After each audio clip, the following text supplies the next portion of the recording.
our Science and Technology Committee.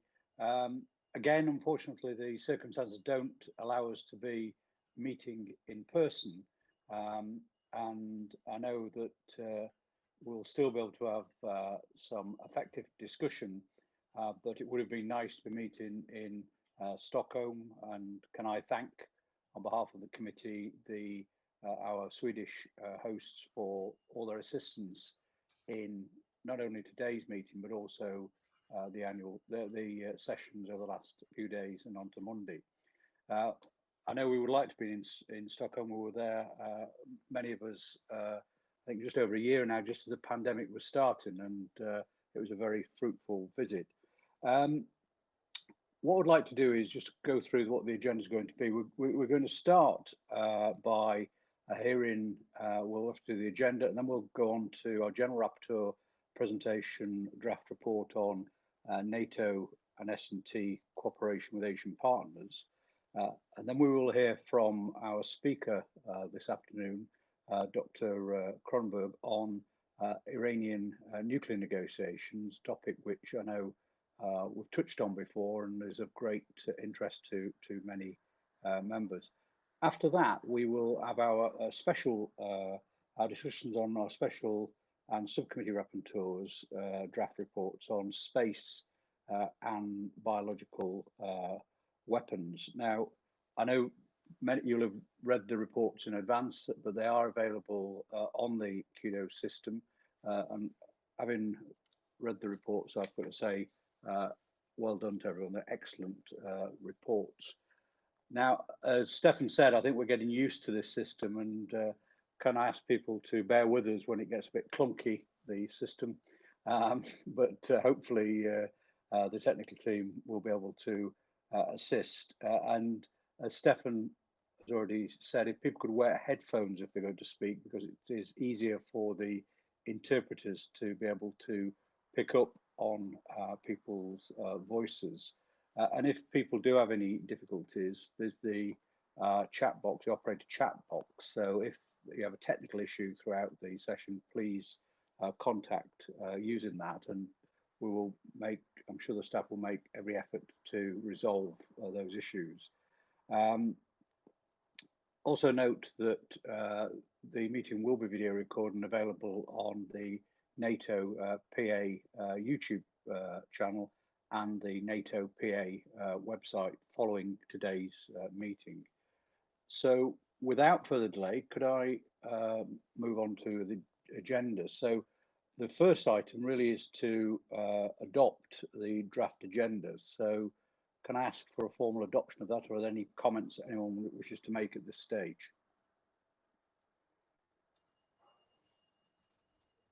I don't see any comment, any request to speak. So I take it then that we can agree the draft agenda. Therefore, I agree that it's been adopted. The next item is we need to adopt the summaries of our meetings of the Science Technology Committee held on the Friday the 20th and Saturday the 21st November 2020. Again, are there any comments anyone wishes to make on those meetings before we adopt them?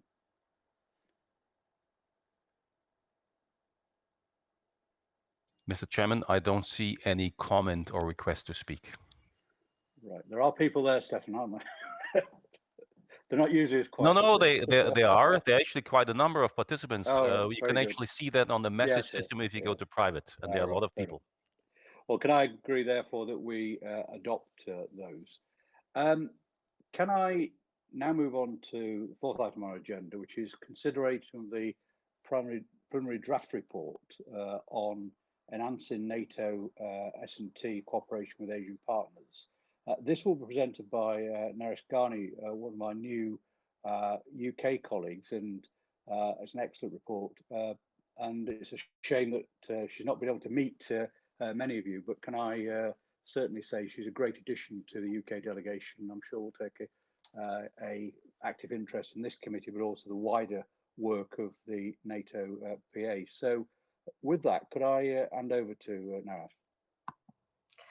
Thank you so much, Chairman. Can I just point out to Stefan that I've flicked screen? So if I need to slow down for the interpreters, can you please just interrupt me and I will slow down? Dear colleagues, good afternoon. I'm very pleased to be here with you today.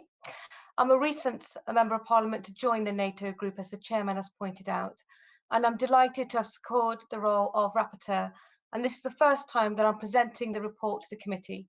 So I'm really looking forward to meeting you all, if only virtually.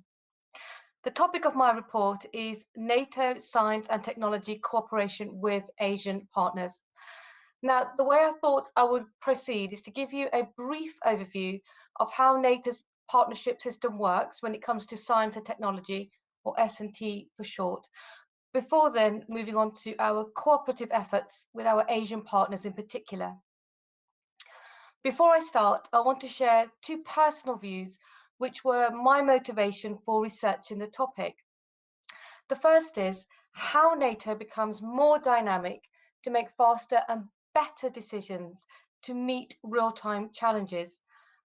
And I was reflecting on what was the most recent example that I could give of a success story, and I hope you'll forgive me if I already touch on COVID and the vaccine. I would argue that the success of the UK's COVID vaccine was the UK's Medicine and Healthcare Regulatory Agency and its freedom to make faster and better decisions. And we need to see how we can incorporate that speed into NATO. The second is how NATO continues to secure tech advantage and build resilience with like-minded partners. When I have some time, some free time, I like to read fiction. And most recently, I've been dipping into a book called 2034, which was co-authored by an ex-NATO commander. And the book focuses on the next World War. It involves the States, China, Russia, and Iran, and the South China Seas, and the change of the balance of power. It's a cautionary tale that is relevant to this report and the committee, as it shows that power lies with the nations who not only have new forms of cyber technology, but the bonus of planning creatively with like-minded partners. If you think that fiction is irrelevant in planning for science and tech, let me remind you that NATO has already secured science fiction writers to help predict future challenges and trends. But let me get back to the report. And let me start with a crucial point, which is, of course, on partnerships. As you all know, NATO enjoys partnerships with a broad range of countries. These partner nations share our values and strategic interests and work with the alliance on a variety of security issues. NATO Secretary General Jens Stoltenberg has already stressed that we should work more closely with these like-minded countries outside the alliance, both to defend the global rules and institutions that have kept us safe for decades, but also to set norms and standards in his NATO 2030 project. One of the most important, but in my opinion, the most underappreciated aspect of NATO partnerships is science and technology cooperation. I think that it is more than overdue that we shed light on this issue. The draft report I present to you today therefore advocates for greater S&T cooperation within the NATO partnership system. This, to me, is a no-brainer, especially with the speed or pace that S&T evolves and offers both opportunities and threats, and its close impact on security. So I hope that you agree with me that this is a valuable report in this period of time. So what does S&T cooperation mean in practice? Let me briefly highlight how NATO actually engages in S&T cooperation with its partners in the first place, or what S&T cooperation means in practice. The most important mechanism of cooperation is giving partner nations access to the NATO Science and Technology Organization, or STO for shorthand. This includes participation in sessions organized by the STO's Policy Board, the Science and Technology Board, which is often referenced as STB, as well as access to the STO's collaborative network, which is a truly vast network consisting of thousands of scientists across the alliance. I believe it was 6,000 as referenced in the report. Finally, partner nations that are considered especially close to NATO can be included as enhanced opportunity partners, or EOP nations, assuming, of course, that the partner nation desires this. Participation in these networks and programs is a win-win for both sides. It allows each to emphasize their comparative S&T advantages and to securely exchange their particular S&T expertise with one another. As a result, the whole of the network is greater than the sum of its individual parts, and the overall proficiency of the network allows each participant to overcome its individual S&T deficiencies. The more participants means more specializations, the greater the knowledge, collaboration, and I believe the relevance of the whole network. Cooperation with the STO network also allows NATO member states and partner nations to establish which emerging and disruptive technologies, often referenced as EDTs, will be crucial for future defense and security needs. This, of course, is important for all parties, both in terms of keeping pace in key technology sectors, but also in joint planning with our partner nations. The STO, for example, has highlighted 8 EDTs as particularly important to the future of international security and defense capabilities. I won't list them all here, but they include technologies such as artificial intelligence, drones, biotechnology, space weapons, sensor capabilities, and creation of new materials, and so on. Now, my report focuses in particular on NATO's S&T cooperation with our partners in the Asia-Pacific, and I chose the Asia-Pacific for several reasons. Generally speaking, the region has become a strategic center of gravity in the international system. The region is critical to the global economy, but it's also emerging as a global hub for science and technology. At the same time, it is also emerging as potential security concern for the alliance. The rise of China is at the heart of these concerns. Fueled by its growing economic clout, China has dramatically expanded its technological and military capabilities and is increasingly willing to employ those capabilities towards a provocative foreign policy. China seems to be on a different COVID timetable, in contrast to some nations tackling COVID, which potentially can restrict the pace of growth and investment in science and tech, and also distract the focus from international affairs to national domestic concerns, whereas China can move at a pace with first mover advantage. Finally, another concern is North Korea's aggressive stance against its neighbor South Korea, Japan, and, to be frank, the rest of the world. The region is now squarely on NATO's radar.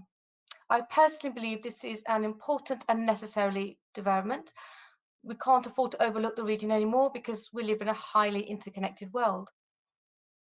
The developments taking place there are relevant for all of us, not only in terms of security, but also in terms of economic, financial, political, and of course, public health issues. I think we'd all agree that the pandemic is the best evidence for our interconnected world. This interconnectedness is, of course, particularly visible in the area of science and technology. S&T is a key driver for many aspects of our lives. In recognition of Asia's importance, the Alliance has begun to deepen S&T ties with our partner nations in the Asia-Pacific.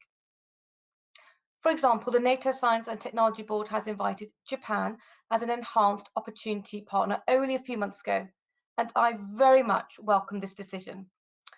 Although Japan is NATO's longest-standing partner outside the Euro-Atlantic area, Japan's cooperation with NATO in military S&T has in fact been relatively limited until now. So I hope that the status of the EOP partnership will benefit both parties. In the spirit of the STO collaborative network ethos, which elevates the whole above the sum of its parts, I've used this draft report to identify the comparative S&T advantages of Japan and the Republic of Korea in key EDTs. The report also briefly examines Singapore, which is not a NATO partner, but it is a global innovation leader and has excellent relations with NATO. Moreover, Singapore hosted a very interesting and successful visit of the STC in 2019. In the interest of time, I won't go into detail regarding the nuts and bolts of each country's comparative advantage. I will simply point out that there is significant opportunity on both sides to tap into one another's S&T expertise, both in terms of civilian and military technologies. To that end, I've outlined a few preliminary conclusions that I think can serve as a strong basis for concrete recommendations moving forward. I will briefly list some of these conclusions here, while reminding everyone that a broader discussion can be found at the end of the report. First, I want to again reiterate my support for the STP's decision to invite Japan as an enhanced opportunity partner. Japan shares the Alliance's values and many of our interests, and I firmly believe that deeper cooperation between Japanese and allied experts will be of benefit to all parties. On that subject, I think that a logical next step would be to invite other Asian partners to become EOP nations, if of course the parties are interested. Another meaningful action that I think we should consider is using the NATO partnership system and the STO to boost involvement of women in the sciences. The underrepresentation of women, both in the sciences and in general, is a missed opportunity. When we leave out women and girls from science and technology world, we are effectively leaving out a huge portion of the deep human capital us NATO allies and our partner nations possess. And of course, we can fall foul of groupthink. As I'm coming to the end of my presentation, I would like to highlight a role that we as parliamentarians are uniquely well suited to fulfill. As political representatives of our people, we can support and promote dialogue and consultation between our governments and our Asian partners on issues directly relevant to science and technology cooperation. This includes, amongst other issues, the strengthening of norms for intellectual property protection, the potential establishment of multilateral export controls regarding sensitive dual-use technologies, and greater intervention in science and technology cooperation between institutions in our respective nations and those that belong to more adversarial countries such as China and Russia. Finally, I want to add that there is very little information about the topic of the report that is publicly available. So the draft actually covers a great deal of new ground. I received substantive and substantial support from the Office of the NATO Chief Scientist, as well as from Japan's Ministry of Defense and the Japanese delegation to the NATO PA. Moreover, the Swedish Ministry of Defense, which already is an enhanced opportunity partner in the STO, provided further useful insights. I want to express my profound appreciation for their support in compiling relevant information for the draft. Before I conclude, I want to thank our research assistant, Pierre Di Rusi, for his valuable contribution in putting this report together. And I must also put on record my thanks to Stefan Sachs, the director of our committee, for putting up with me and responding to all my calls and guiding the report.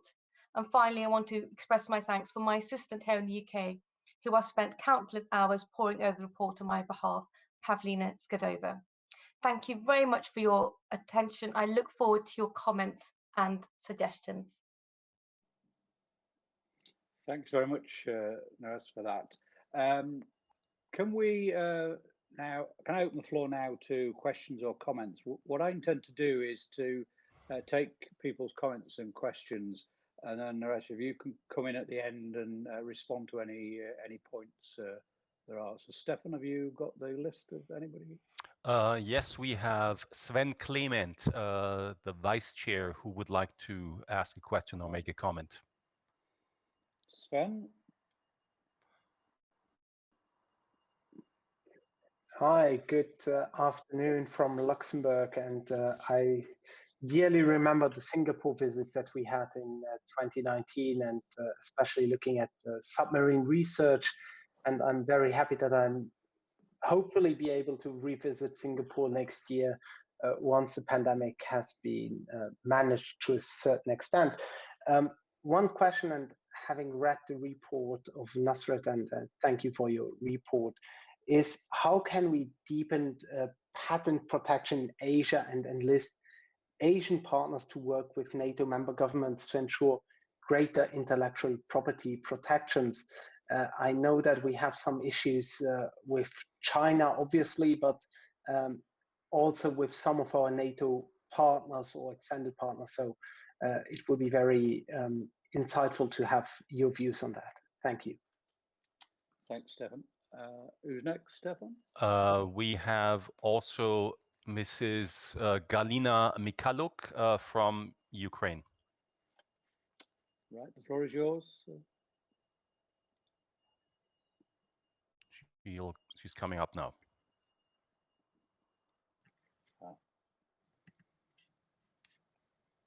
Dear esteemed Chairperson, Vice Chairpersons, General Rapporteur, and delegates, let me commence with genuine congratulations on the resumption of our work, notwithstanding the ravaging pandemics. And in the light of the limited opportunities for mobility and communications, I'm incredibly honored and delighted to collaborate with you during the session on the issue that are of importance for both allied and partner nations. The report currently under consideration by the committee provides thought-provoking insights on prospects of cooperation in the area of science and technology with the Alliance Asian partners. And it's our pleasure to note that in-depth analysis of each nation's assets was conducted and to make several proposals that might be of value for the General Rapporteur and the committee. In general, it is apparent that the benefits of the partner nations, thanks to the cooperation with NATO in the area of science and technology, is the underlying theme of this report. However, we would propose to widen the subject matter and further specify the benefits that the alliance would enjoy from the deepening of partnership, as currently it is not explicitly recognized in the text in the section 4. Furthermore, in part of the analysis of NATO's strategic competitors, our delegation finds it relevant to promote the prior accomplishments of the committee embodied in the last year's report on hypersonic weapons and reiterate the threat that hypersonic weapons already pose to the NATO's eastern flank and partner nations. Finally, it is vital as the participation of women in science technology might be. We believe that this message pertains to a broader context on cooperation with all partners. However, we deem that General Rapporteur's initiative relevant to the present case. We propose to go further in detail on the issue of the report. I thank you, General Rapporteur, for your work you have done, and my dear colleagues for their attention. Thank you. Right, Stefan, who we got next? I currently do not see any other requests. Can I use my privilege as chair to ask a question? Yeah, of course. I think it's an excellent report, and as Sven said, it built upon the excellent visit we had to Singapore in 2019, where I think we were all very impressed by the not only level of technology, but the willingness to cooperate.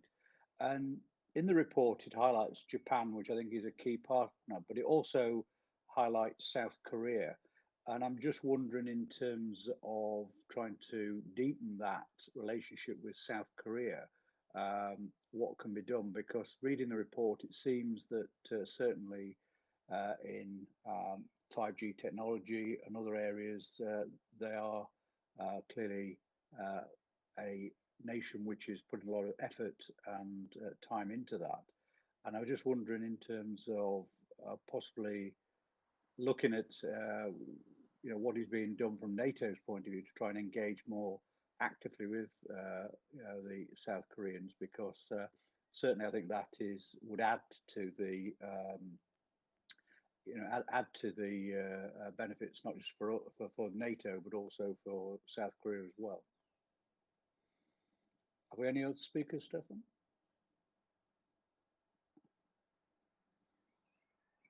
You're on mute, Stefan. Stefan, you're on mute. Sorry, we have the chairman of the subcommittee, Mr. Michel Kleisbauer. Carl, do you want to ask now?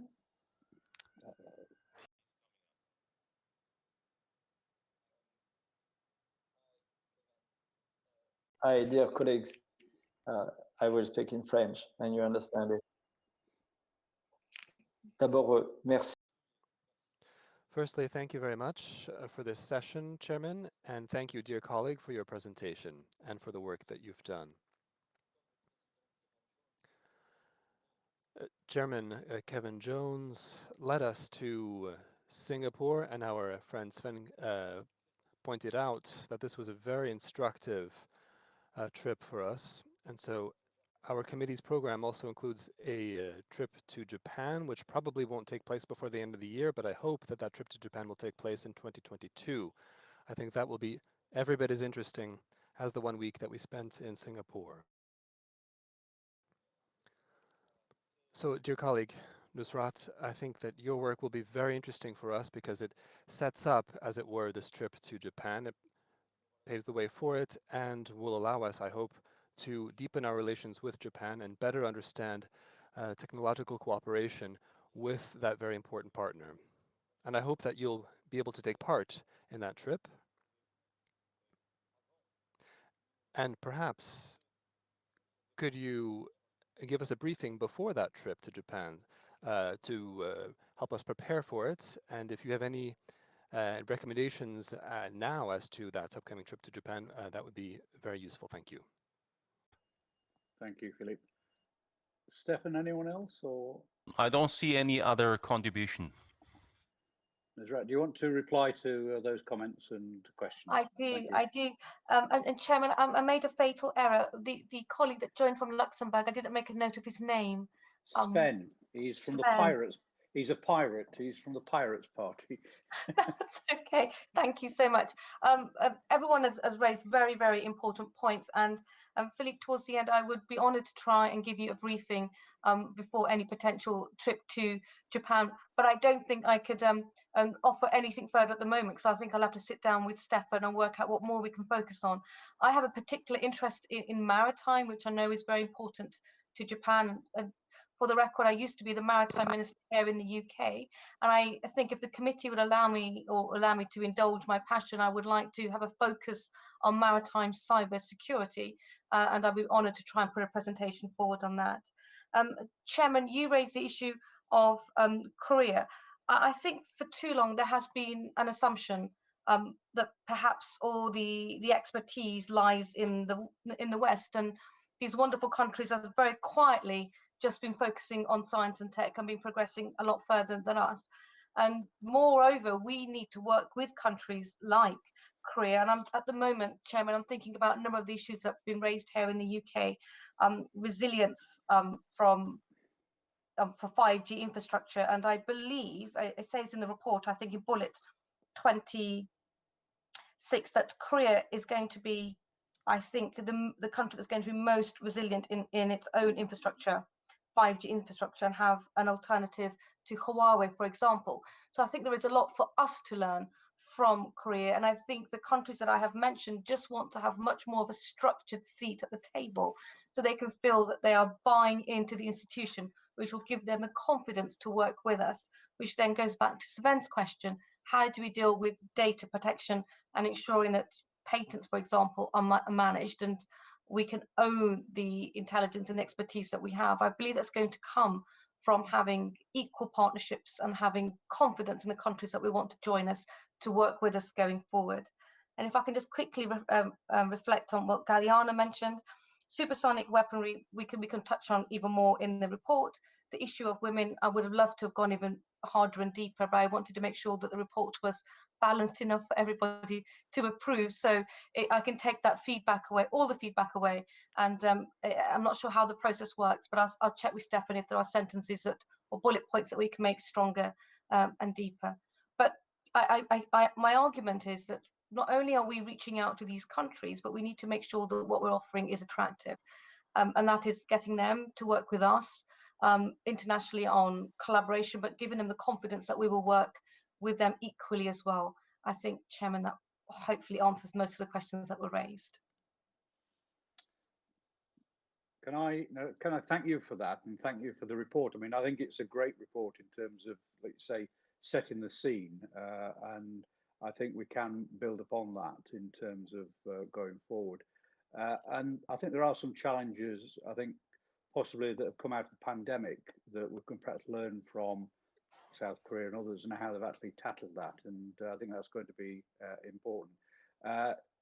You will, I say, I think the disadvantage you've had is because you've not actually had to meet people, but you will meet Sven from Luxembourg. He is actually, he represents a party called the Pirates Party. I'll get him to explain it when you meet what it is, but I'm sure that is what I think new members like yourself and others from other nations are missing, not being able to meet in person. But let's hope it's not too long. But can I once again thank you for the report, and for all those colleagues who asked questions and comments. Thank you very much. Thank you. Can I now move on to the agenda item number 5, which is a presentation by Dr. Kronsberg, Distinguished Associate of the European Security Programme, Stockholm International Peace and Research Institute. It's a very topical subject which will be discussed. She will be discussing, which will be Iran's nuclear negotiations, nuclear diplomacy for arms control. And at this point, can I hand over the floor to Kenneth Forslund, the Deputy Chair of the Swedish delegation? And can I just say, Kenneth, on behalf of the committee and everyone, a big thanks to the Swedish delegation for organising this session. I don't think it's easy to do normally, and I think it's extraordinary when we're doing it virtually, but can I say a big thank you. So can I hand over the floor to you to introduce our speaker? Thank you. Well, thank you very much, Chairman Jones, and very nice to see you. We have had you as guests in Sweden in the committee, and I've met several of you back then when we were still able to meet each other, and looking forward to be able to do that in the future too, of course. And I'm so happy now to also see Dr. Tarja Kronberg on my screen, because we had some issues with the technology, ironically, in this committee minutes before we were starting off this meeting. And Dr. Tarja Kronberg is an academic and a politician in security and defense area. Most recently, she, as a member of the European Parliament's Foreign Affairs Committee and Subcommittee for Security and Defense, worked with the Iran nuclear issues as chair of the European Parliament's Delegation of Relations with Iran. And currently, she is a distinguished associate fellow at the Stockholm International Peace Research Institute, SIPRI, an institute that we hold very high in the Swedish Parliament. It was actually instituted by the Swedish Parliament a little bit more than 50 years ago. And she is also an executive director of the Board of European Leadership Network, working for nuclear disarmament and European security. Her most recent book is Renegotiating the Nuclear Order, published on Routledge this year, and it has just come out, as you understand then. And another one is on the Iran deal.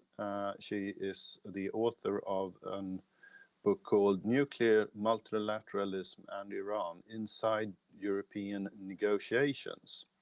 And that is also published by Routledge back in 2017. Also the author of No EU, No Iran Deal, the EU's choice between multilateralism and the transatlantic link, published on Non-Proliferation Review in 2017.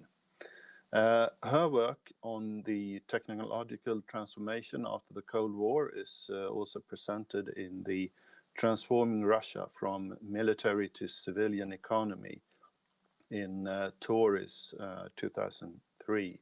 And finally, I will also want to mention the publication of Technological Powers in Transition, Defense Conversations in Russia and the US 1991 to 1995, published by Akademisk Förlag in 1996. So as you understand, we have a very knowledgeable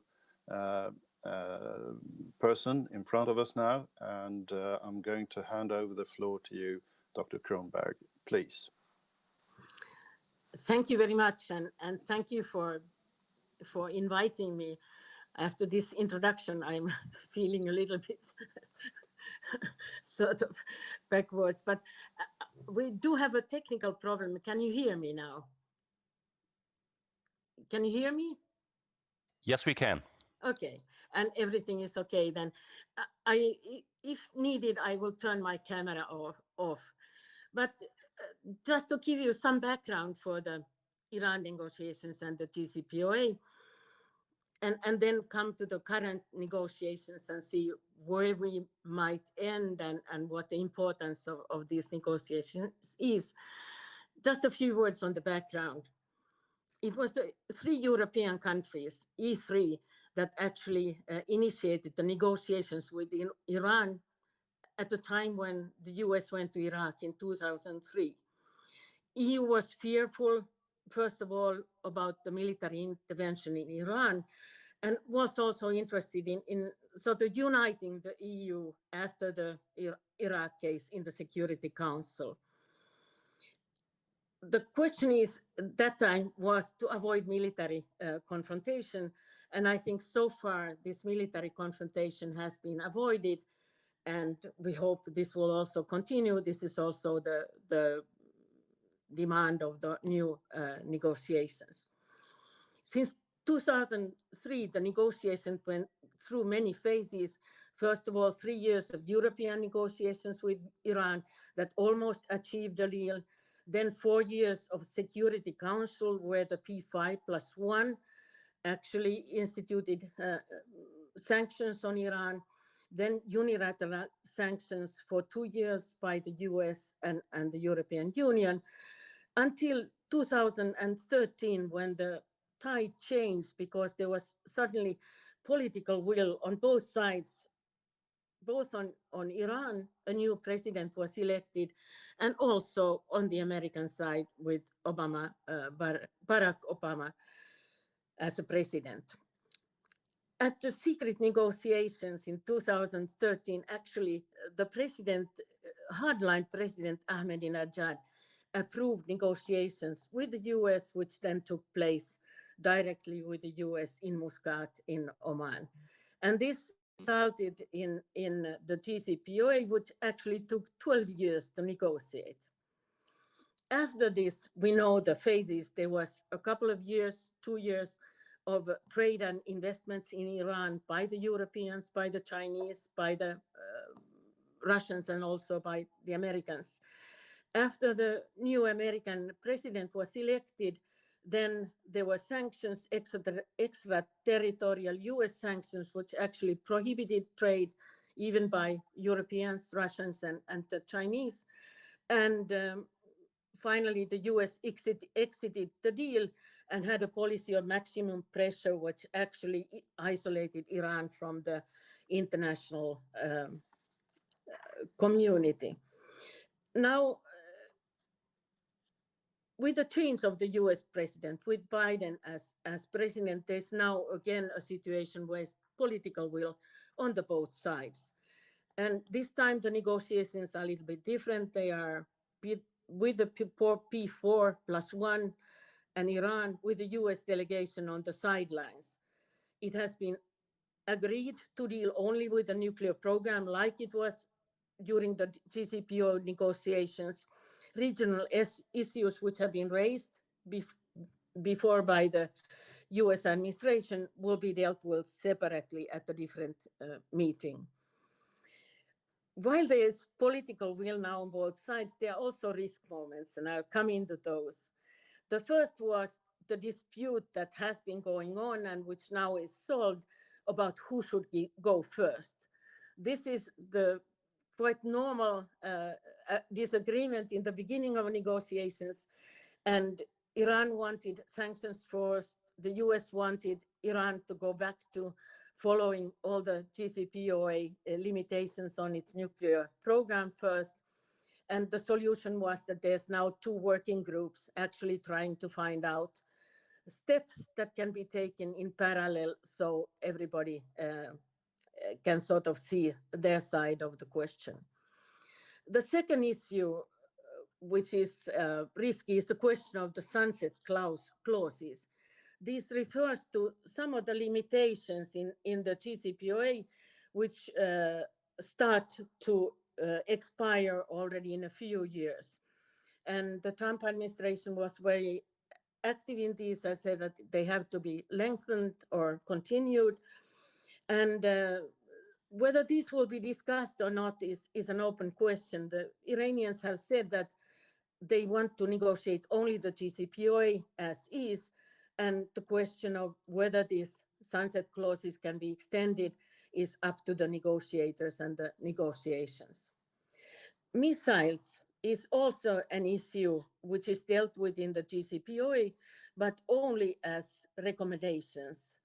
And the controversy is about missiles that can carry nuclear payloads.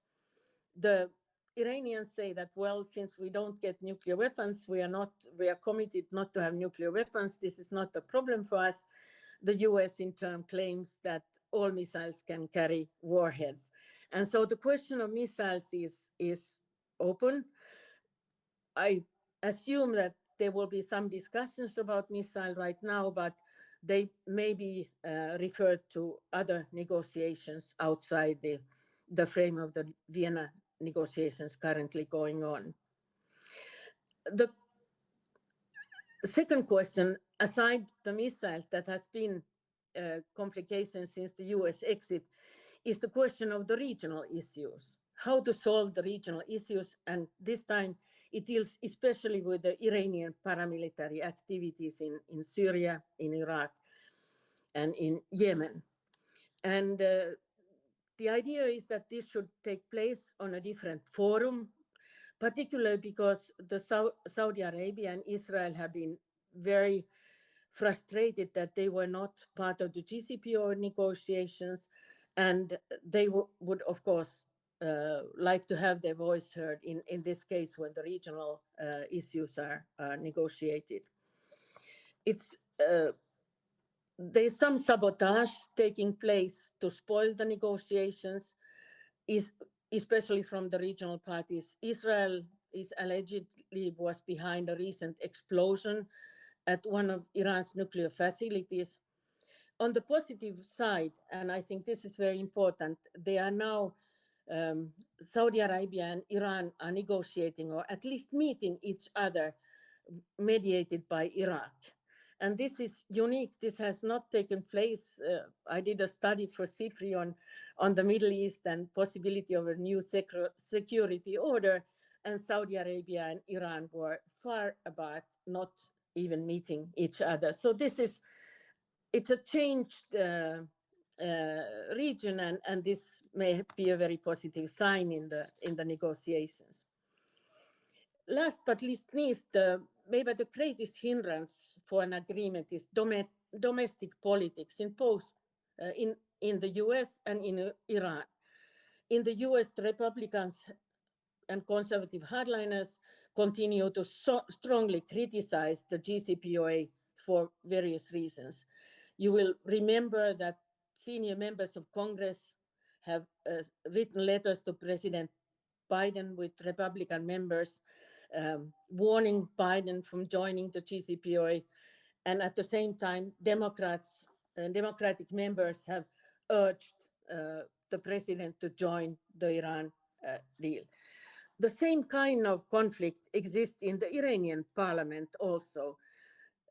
The recent elections for Iranian parliament moved the parliament's composition from moderates to more hardline representatives. And currently the hardliners actually issued a deadline for sanctions relief. If I remember correctly, it was in the end of February, but I assume that this move is also linked now to the presidential elections in Iran, and the conservative part of the Iranian parliament wants to weaken the moderate chances of being elected president. The assumption now is that it will be a hardliner, but also the foreign minister is very popular in Iran, and this one of the hardliners' opposition is to prevent him from running in the elections. It's too early to say anything about the outcome of the Vienna negotiations and the JCPOA, whether it will survive or not. I think we have to assume that both Iran and the US need the JCPOA. It's important for Biden's credibility, and it's also important for the people in Iran and for any politicians in Iran, since people are protesting against sanctions and living under sanctions. So in a way, there's quite a push for the JCPOA to be renegotiated. Even if the fear is, of course, that there should be a result with the Rouhani, the moderate president and government right now, but there is, like I mentioned, the case of Ahmadinejad. Also, the conservatives have been active in negotiations, and the question of sanctions is so important in Iran that any politician would sort of have to negotiate if there's a possibility. So even after the presidential elections, I assume that there's great pressure for accept of the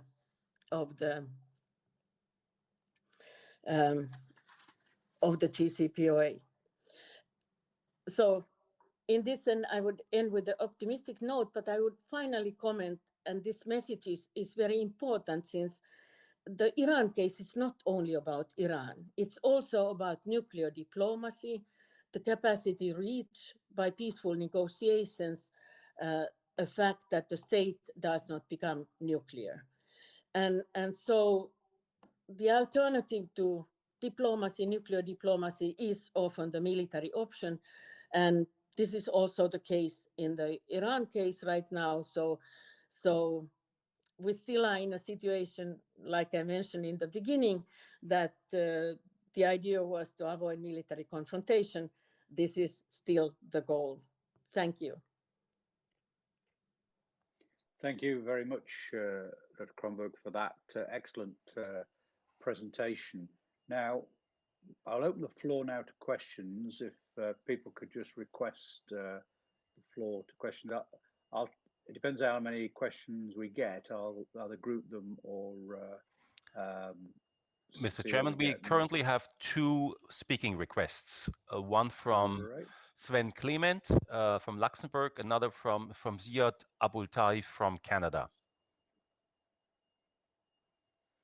Should we take our Canadian colleague first? Sven's had the floor already. Oh, yours, okay. Yes, thank you, Mr. Chairman. Thank you, Stefan. Thank you, Dr. Kronberg, for the very instructive presentation.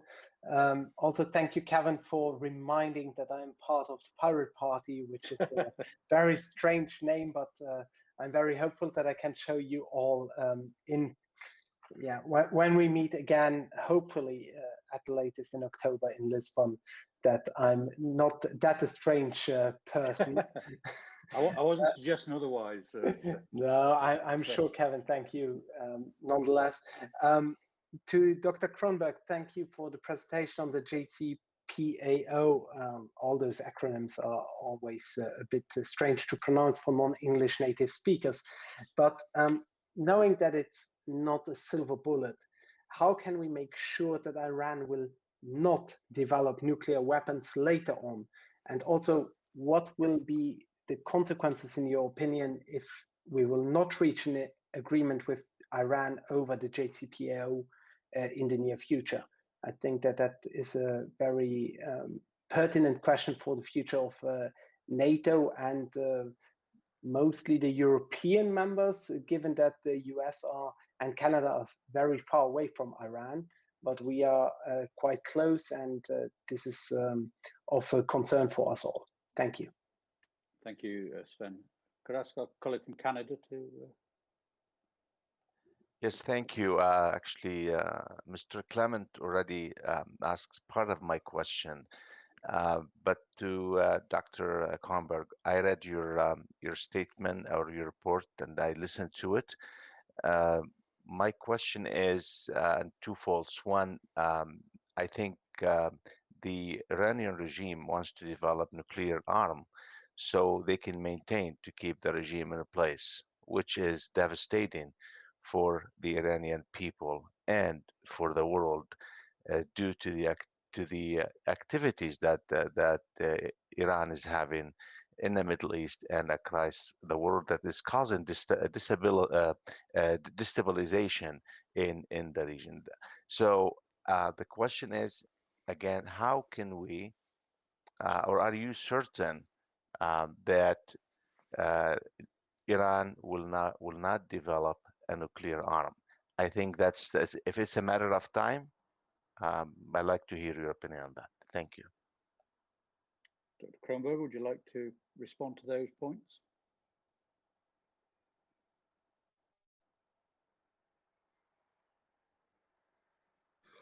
Yes, I will first take the question, what happens if the JCPOA is renewed or continued? And will Iran, in that case, later on develop nuclear weapons? The JCPOA is formulated in the way, the Iran deal, in such a way that Iran will be committed always to be non-nuclear. And Iran would be member of the Nuclear Non-Proliferation Treaty. It has been one of the first members. It has been a very committed member, and it is committed to stay in the NPT if the JCPOA at least is accepted. The second question about if no agreement is reached, if the JCPOA actually falls, then the question is, I assume that this would mean maybe new negotiations, that actually there would be a willingness to continue negotiations on a different arena. But in case the JCPOA actually falls and nothing comes instead, would the Iranians in that case, or the hardliners with a new president, which is bound to be a hardliner, would they develop nuclear weapons? This is a very interesting question. I have followed Iran very long time also as the chair of the European Parliament delegation, and Iran has never made an decision to develop nuclear weapons. This was also in the national intelligence estimate in 2007 in the US, actually sort of confirmed that Iran is more or less looking at calculations, and it doesn't have a priori an idea of developing nuclear weapons.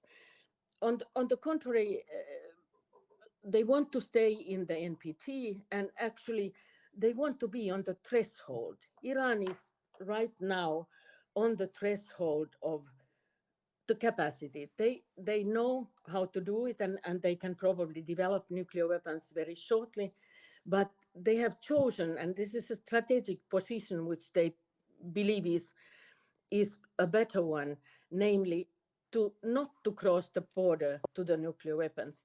So my conclusion is that there's very little indication, even if there are some hardliners that talk about leaving the NPT, that Iran would leave the NPT, develop nuclear weapons. But this is a threat, it's leverage in the negotiations, and they are, of course, using it. So this would be my, of course, no one has the final answer. Thank you. I don't see any other requests, but could I ask a question in terms of what the current position is with Russia in terms of relationships with negotiations, but also more widely with Iran, and in terms of the issue you mentioned in your presentation around missiles, do you see that as a major stumbling block or roadblock from the Iranian point of view to actually get in any movement in terms of the negotiations?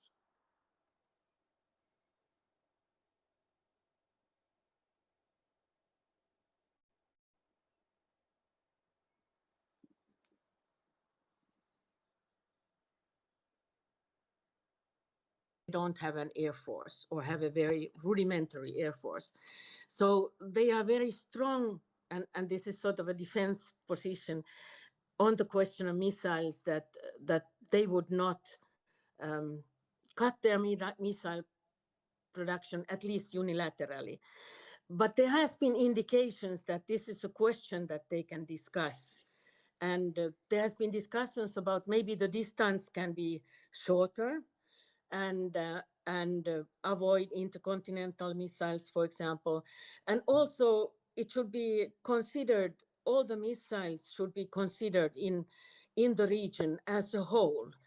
And there's currently negotiations on a nuclear weapon-free zone in the Middle East, which is sort of an important part of the non-nuclear, non-proliferation treaty.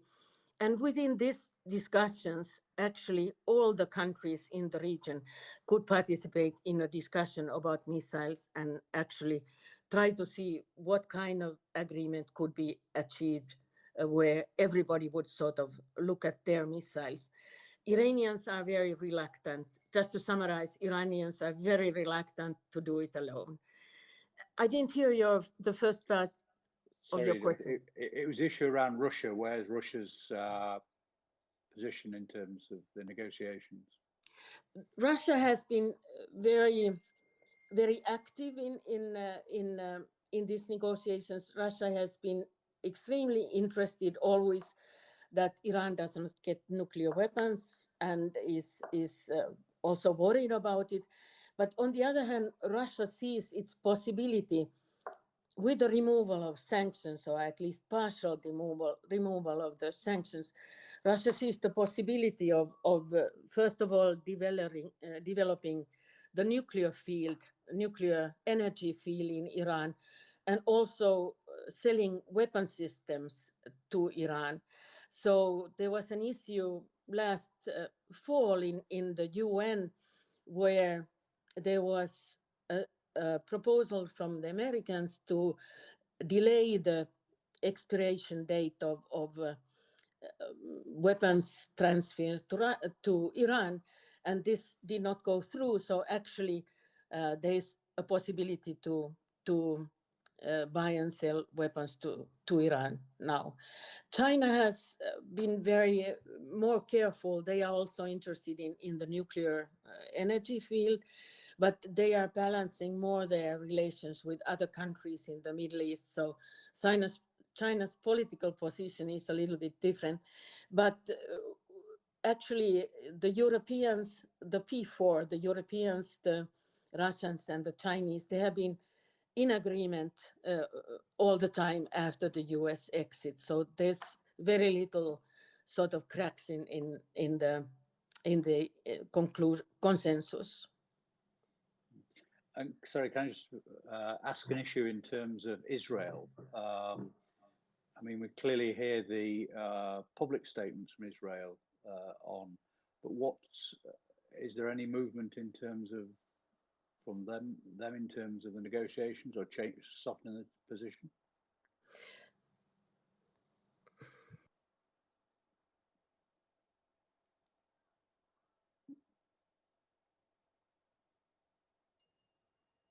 I think I'm not sure. She's requesting the floor again. She'll be back.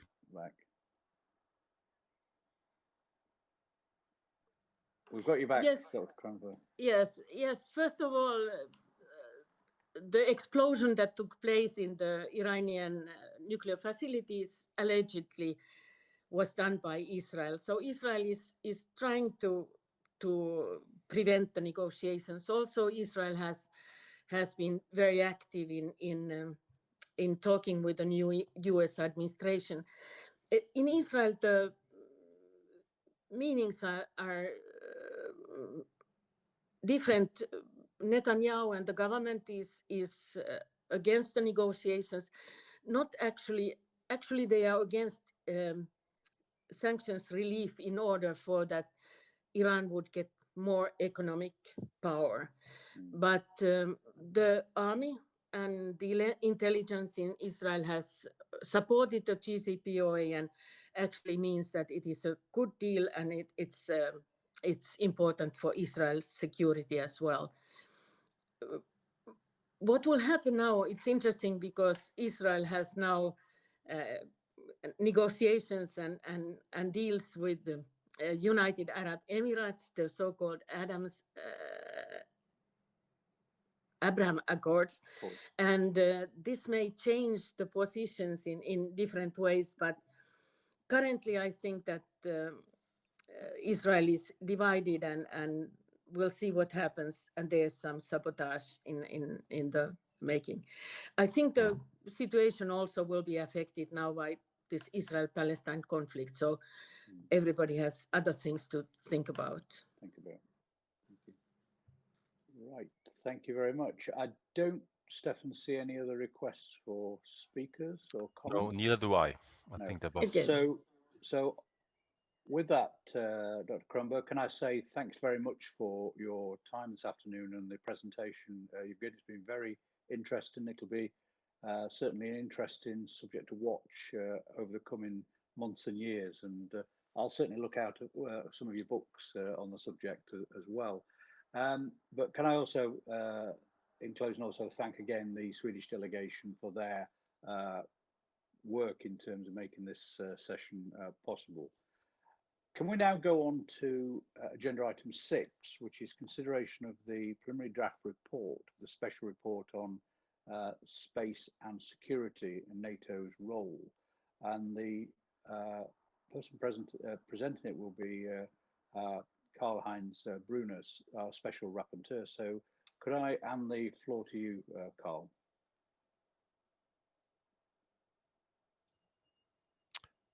Mr. Brunner, here he comes. Here he comes.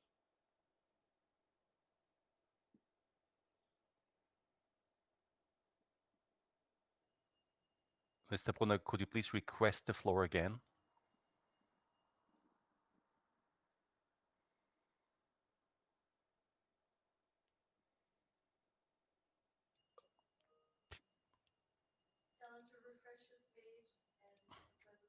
If you could refresh your page, Mr. Brunner, that would be great. It's on the upper right side. It's this round arrow on the left to your name. And then try it again.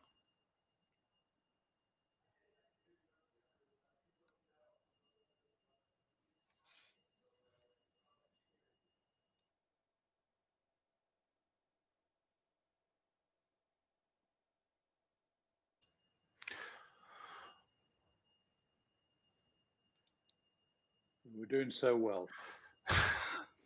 This is why this is the Science Technology Committee. Well, it worked so well before I joined. I apologize for this. It's just...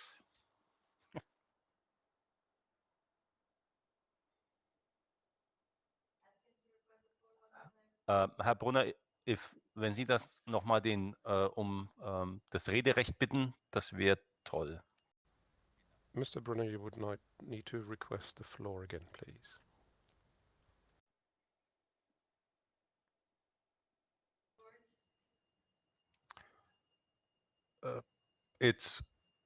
Please try it again, Herr Brunner. It was just, we see that you're trying. There's a red dot on speaking requests to speak, but it just suddenly disappears after a second or so.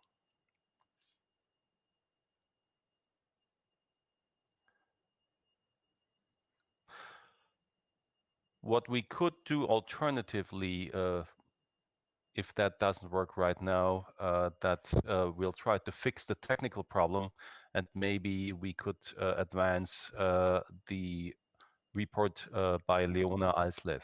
That might be an option as well. But we need to fix this, obviously, in the meantime. Can I suggest we do that? Can we just check with Leona if she's ready, though, to...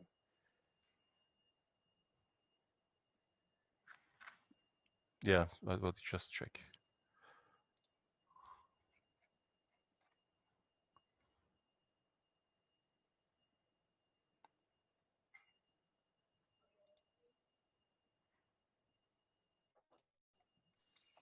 Oh, here he comes. Great. Perfect. Oh, wonderful, okay. Carl. Wonderful, wonderful. Thank you. Thank you very much. Carl, can I now Thank you, hand Kevin. the floor to yourself? Thank you. Then we can start in the original draft agenda. Yes, okay. we can. Then I would like to start. Sehr geehrter Herr Vorsitzender. Just a note by the interpreter. Mr. Brunner seems to be using Bluetooth devices. Sound quality is not very good, but we'll be trying our best. Okay, so Mr. Chairman, colleagues, it's good to see you all again. I hope this is the last time online, because no one can hear any more jokes and remarks about online meetings. I'm sure all of us would rather be in Sweden today than organizing a meeting via video conference. I would like to be in, would have loved to be in Sweden, would have been my first visit. But anyway, I'd like to start by thanking you for joining our virtual meeting in this really unusual time, and my thanks also go, of course, to our friends from Sweden and to NATO PA for the excellent organization of this meeting. Now on to my report. NATO Secretary General Jens Stoltenberg made it quite clear last year that space is vital for the alliance, indispensable for our armed forces, so they can be able to navigate and communicate safely on Earth, to identify remote threats like missile launchers, and then also to be able to assign them precisely to a given country. But it's also true that space technologies and space-based data and services are not only vital for our security and defense, but the global economic and financial system depends on space resources. And the same is true for scientific progress. Also, in monitoring the world's climate and managing natural disasters, space technologies really are playing a key role. Satellites can improve services for many civil and security activities, but at the same time, they bring down the costs and necessary resources for many economic activities. So it's hardly surprising then that within NATO, space has gained a lot of attention in those past years.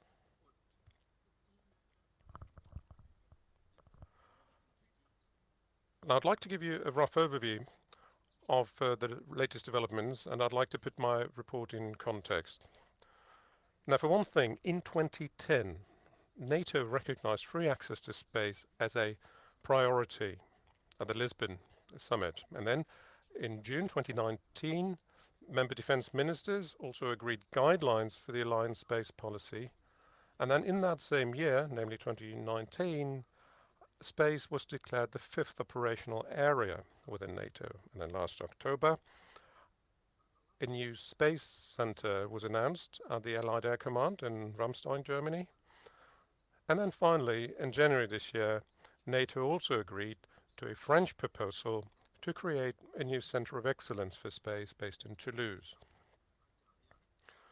So the increased attention of NATO to space is overdue, I think, for three main reasons, which I also address in my report, and I'd briefly like to touch on them now here. The first and foremost reason is that our space-based hardware is becoming increasingly vulnerable. Space is and remains, I think, central to NATO's deterrence and defense capabilities. It is often also referred to as an enabling domain. Why? Because it is really fundamental to all the other operational domains like sea, air, land, and cyber.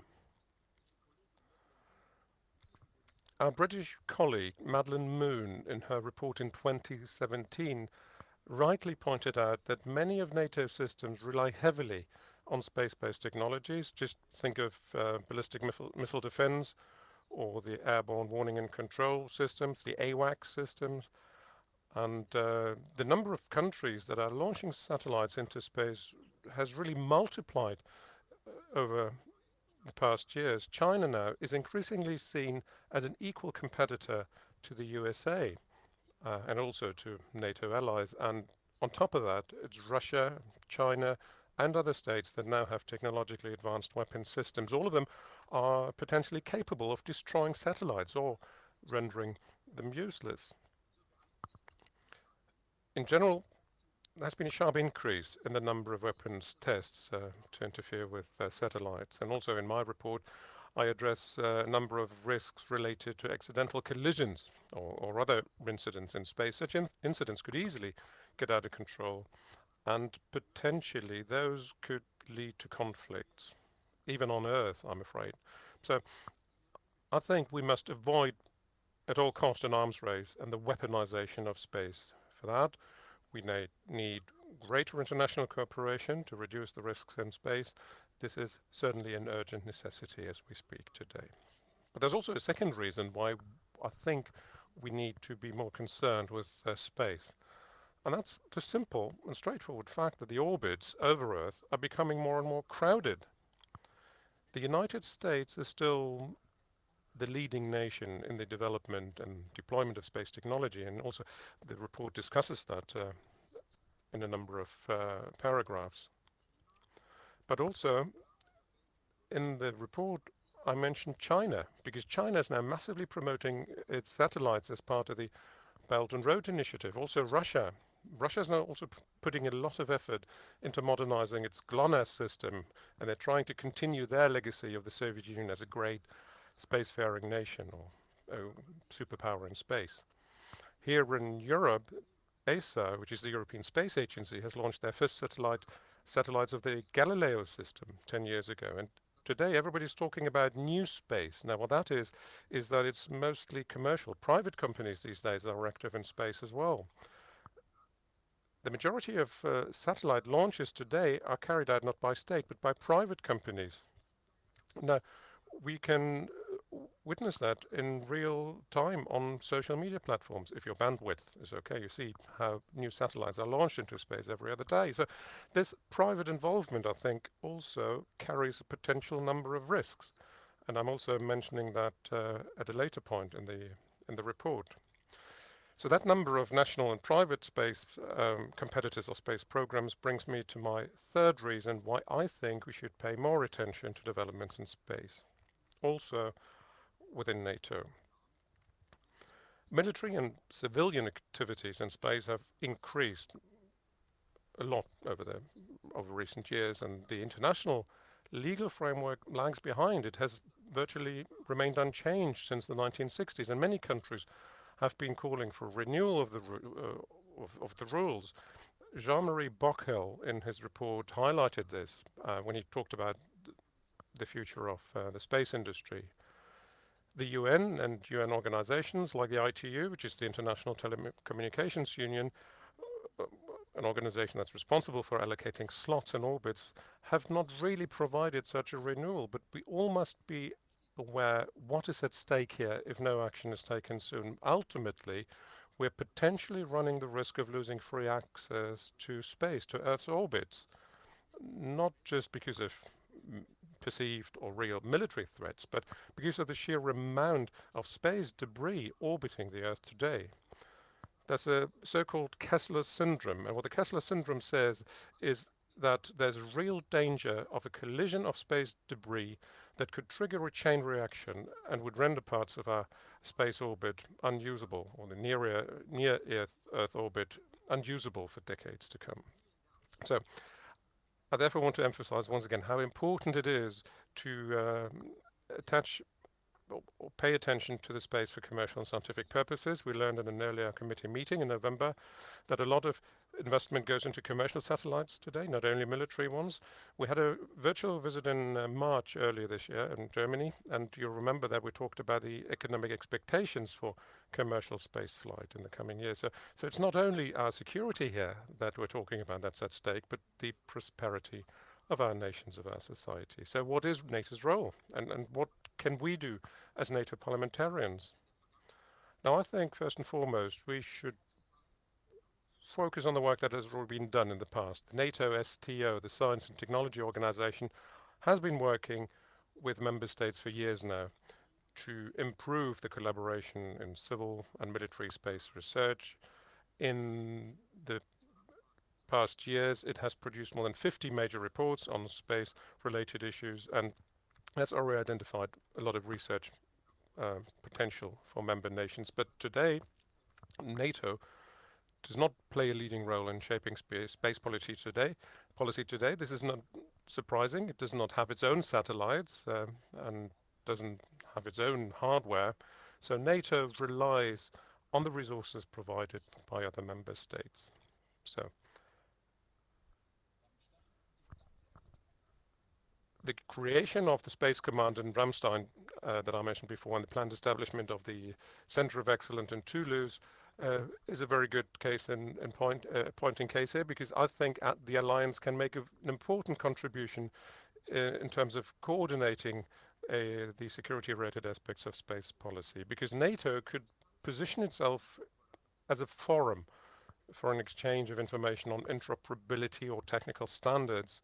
So going forward, this would perhaps enable the development of joint capabilities. First of all, within the alliance, perhaps also with other interested partner countries as well. So, in summary, the report has provided a brief overview, I think, of current developments in space technology, with a focus, of course, on security-related issue. It has, and I think it should become clear now, that our countries and, well, if you will, the world as a whole is increasingly dependent on space-based hardware and the services it makes possible. So space for all of us offers unprecedented, amazing opportunities, but also poses some risks. We should explore the former and avoid the latter, as it were, because space is something that is also referred to as the global commons. And global commons means it's cooperation, not confrontations.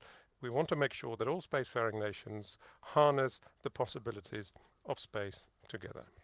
So, as I'm coming to the end of my presentation here, I'd like to mention also that I'm going to include a proposal from Senator Christian Cambon and from the French delegation to add to paragraph 43 in the update of the report. Unfortunately, our colleague Senator Cambon cannot attend our meeting here today because he also, as I've been told, has an important meeting in the French Parliament, but he has sent me his proposal in advance in writing. So paragraph 43 will then read: the United States, China and Russia no longer have exclusive rights to certain technologies, such as anti-satellite capabilities. Now other countries, including India and Japan, are working to acquire them, according to some analysts. In 2019, India conducted a successful test to destroy an Indian microsatellite with a ballistic missile interceptor system. France has disseminated a new space defense strategy aimed at increasing awareness of this environment. It will develop space capabilities for protection and active defense. The new French military space doctrine is in strict compliance with international law and the Charter of the United Nations. So I'd like to thank Senator Cambon for this proposal. And then lastly and finally, I would like to thank our research assistants, in particular Jacob Ross, for their support also in the preparation of the draft report. Thank you for your attention to all of you. And I hope the stability of this internet link was more or less okay. And I'm now looking forward to your comments and suggestions to include them in my final report. Thank you very much. Carl, can I thank you very much for your report? I think it's excellent. And what I tend to do now is ask for comments or questions, and we do. Mr. Chairman, we have 3 speaking requests. We have Sven Clement, Nyat Trausti Friedbertsen, 2 vice chairpersons, and from Ukraine, Mrs. Galina Mikhaliuk. Sven, can we have you on first, please? So we have Sven Clement first. Yeah. Thank you, Mr. Chairman. I will speak in German in honor of Karl-Heinz. Danke, Karl-Heinz, für den report. Thank you, Karl-Heinz, for this excellent report. As I already mentioned in Norfolk, I do hold the view that satellite communication is of the essence as an alternative to cable communication, and we as NATO partners need to invest into satellite-based communication. As we have heard in recent months and years, the space resources are of utmost significance for people in Luxembourg. They constitute a rather promising domain, and this is why I would like to ask the following question. The increasing level of privatization, which impact does it have in space, especially in NATO, especially when you try to prevent collisions from taking place? And the increasing militarization of space, how can that be controlled if more and more private actors send missiles and satellites into space? I think this will turn out to be a long-term problem, and we really need to watch out for that. our vice chair, if you want, Mr. Chairman. Yes, please.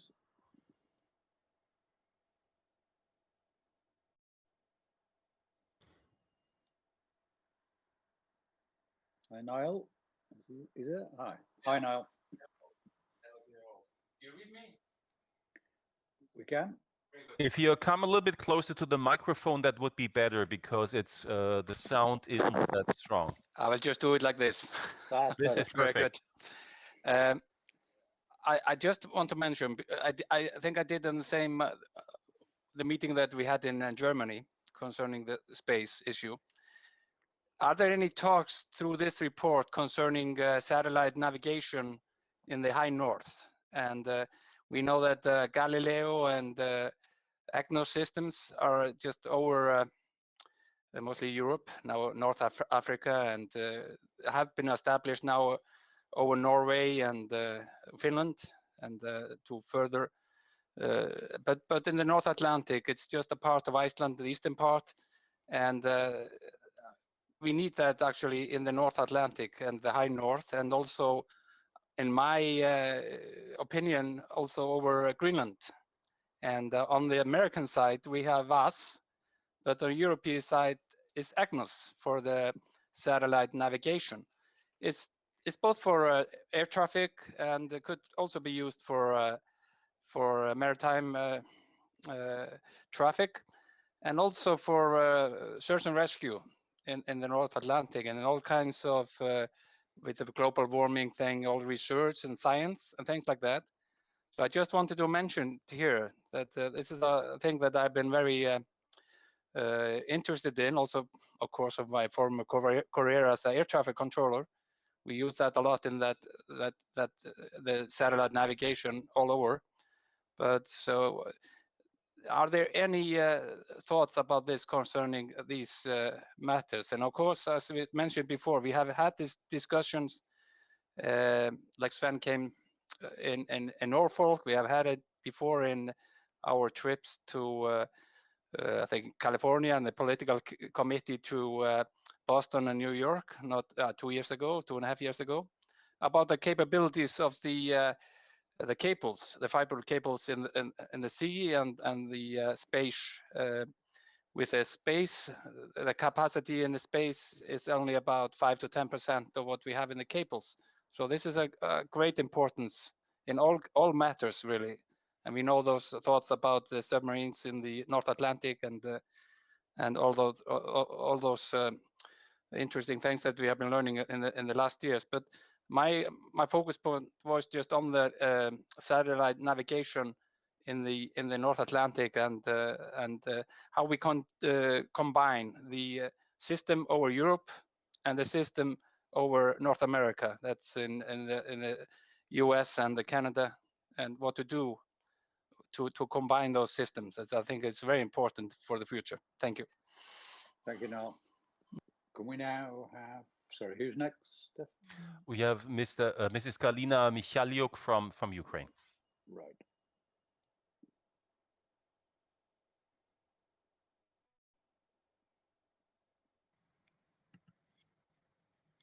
Dear esteemed colleagues, I would like to thank the Special Rapporteur for initiating the conversation among the parliamentarians and commencing the formulation of joint approaches in the realm of security and space.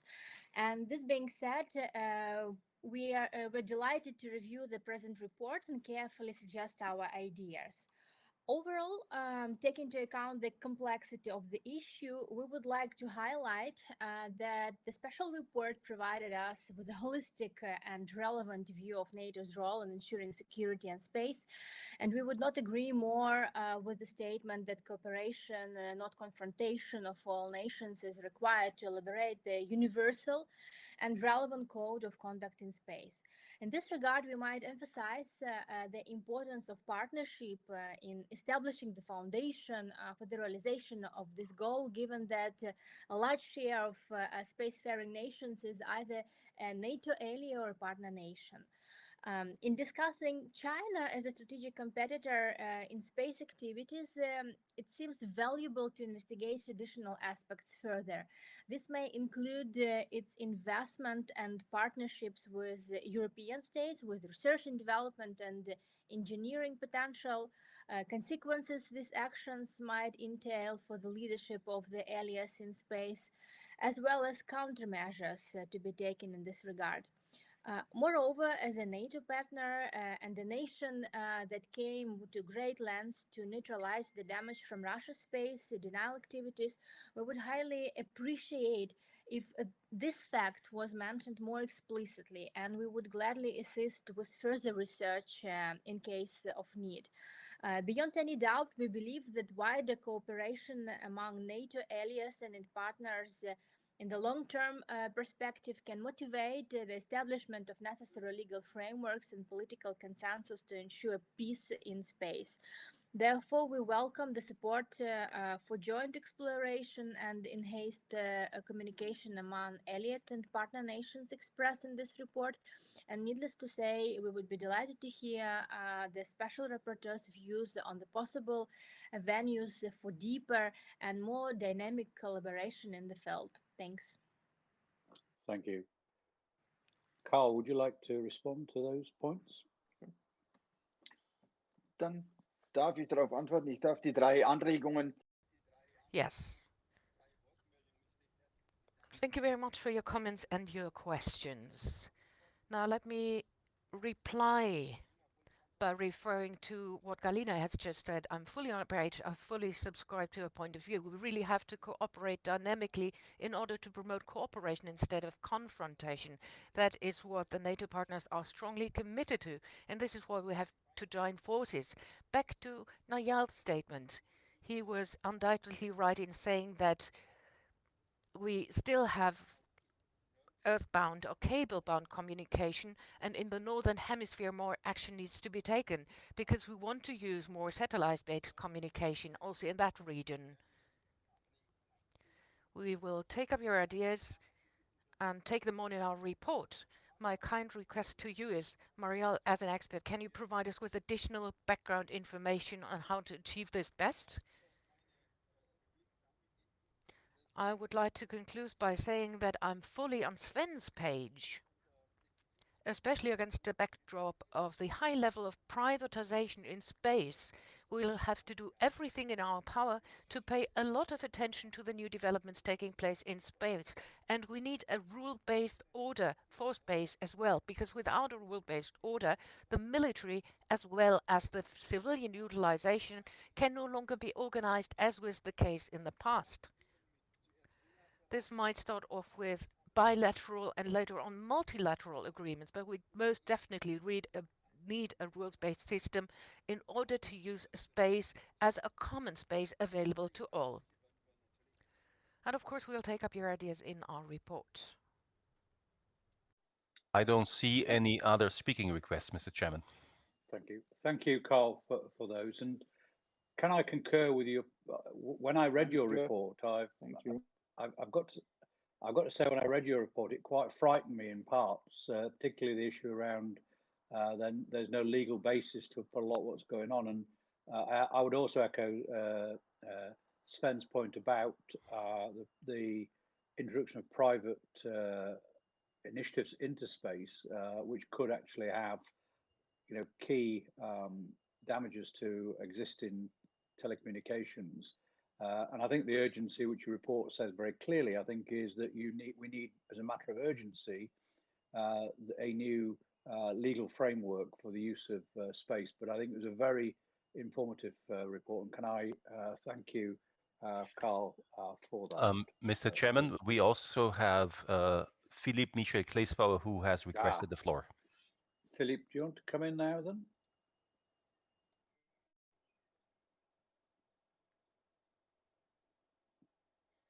Merci, merci, monsieur. Thank you very much. Thank you, Chairman, for giving me the floor. I would like to thank our colleague, Karl-Heinz Brunner, for that presentation. And I would like to thank the entire German delegation as well for the excellent quality of the first virtual visit that took place in March, a virtual visit to Germany. So thank you very much for the fantastic technical performance that you put on for us. And we will try to do our utmost in early July when we will be hosting you virtually in France. We won't be talking about space, we'll be talking about bioterrorism. That's also the next item on the agenda. We'll be talking about NATO cooperation as well. In any case, thanks again to the German delegation for that excellent virtual visit in March. Getting that done was not easy at all, but you did a fantastic job, so thank you. Thank you, Philippe, for those comments. So can I again just finish by thanking Carl for his report, and as I say, I think it's quite a groundbreaking report, and I think it should actually raise a lot of concerns amongst politicians about an area which people assume there are rules there that aren't. I think it's a matter of urgency we get those rules in place. Can I now go on to, thank you, Colin, can I go on to agenda item 7, which is consideration of the preliminary draft report of the Subcommittee on Technological Trends and Security on biological weapons, technological process, and the spectrum of bioterrorism in the post-COVID-19 era. And can I now give the floor to Leona to make her presentation? Welcome, Leona. Well, thank you very much. And dear colleagues, it's great to see you again, if only virtually. At least we have this opportunity to discuss all of these incredibly important topics. This session is again taking place online, but I think we are hopefully seeing a light at the end of the tunnel. And I do hope that we'll be able to see each other in person at our annual session in beautiful Lisbon. I haven't been, so I'm very much looking forward to it. I'm pleased to present you the draft report of the Subcommittee on Technological Trends and Security on Biological Weapons, Technological Progress, and the Specter of Bioterrorism in the post-COVID-19 era. The draft report presents a timely overview of the current landscape threats related to biological weapons. The paper identified briefly the opportunities and challenges presented by advances in biotechnology and other emerging and disruptive technologies, EDTs. In this context, it evaluates the proliferation risk of biological weapons capabilities to non-state actors such as terrorist groups. And then finally, the report examines NATO's role in biodefense, both strategically and diplomatically, including the effectiveness of the Biological Weapons Convention, and offers some preliminary conclusions on how to strengthen our collective biodefense. It's important to remember that while predominantly NATO acts as a military alliance, used as a collective defense against intentional threats, its role is not limited to that. This report argues that the development of a more robust biodefense must be moved higher on the security agendas of NATO and of individual allies to provide a more effective future response to both deliberate and naturally occurring biological threats. Now, allow me to provide some background context for the main points of the report. First, the COVID context. The World Economic Forum's 2019 Global Risks Report identified biological threats as a key challenge. As we know now, this prediction turned out to be accurate much sooner than any one of us suspected.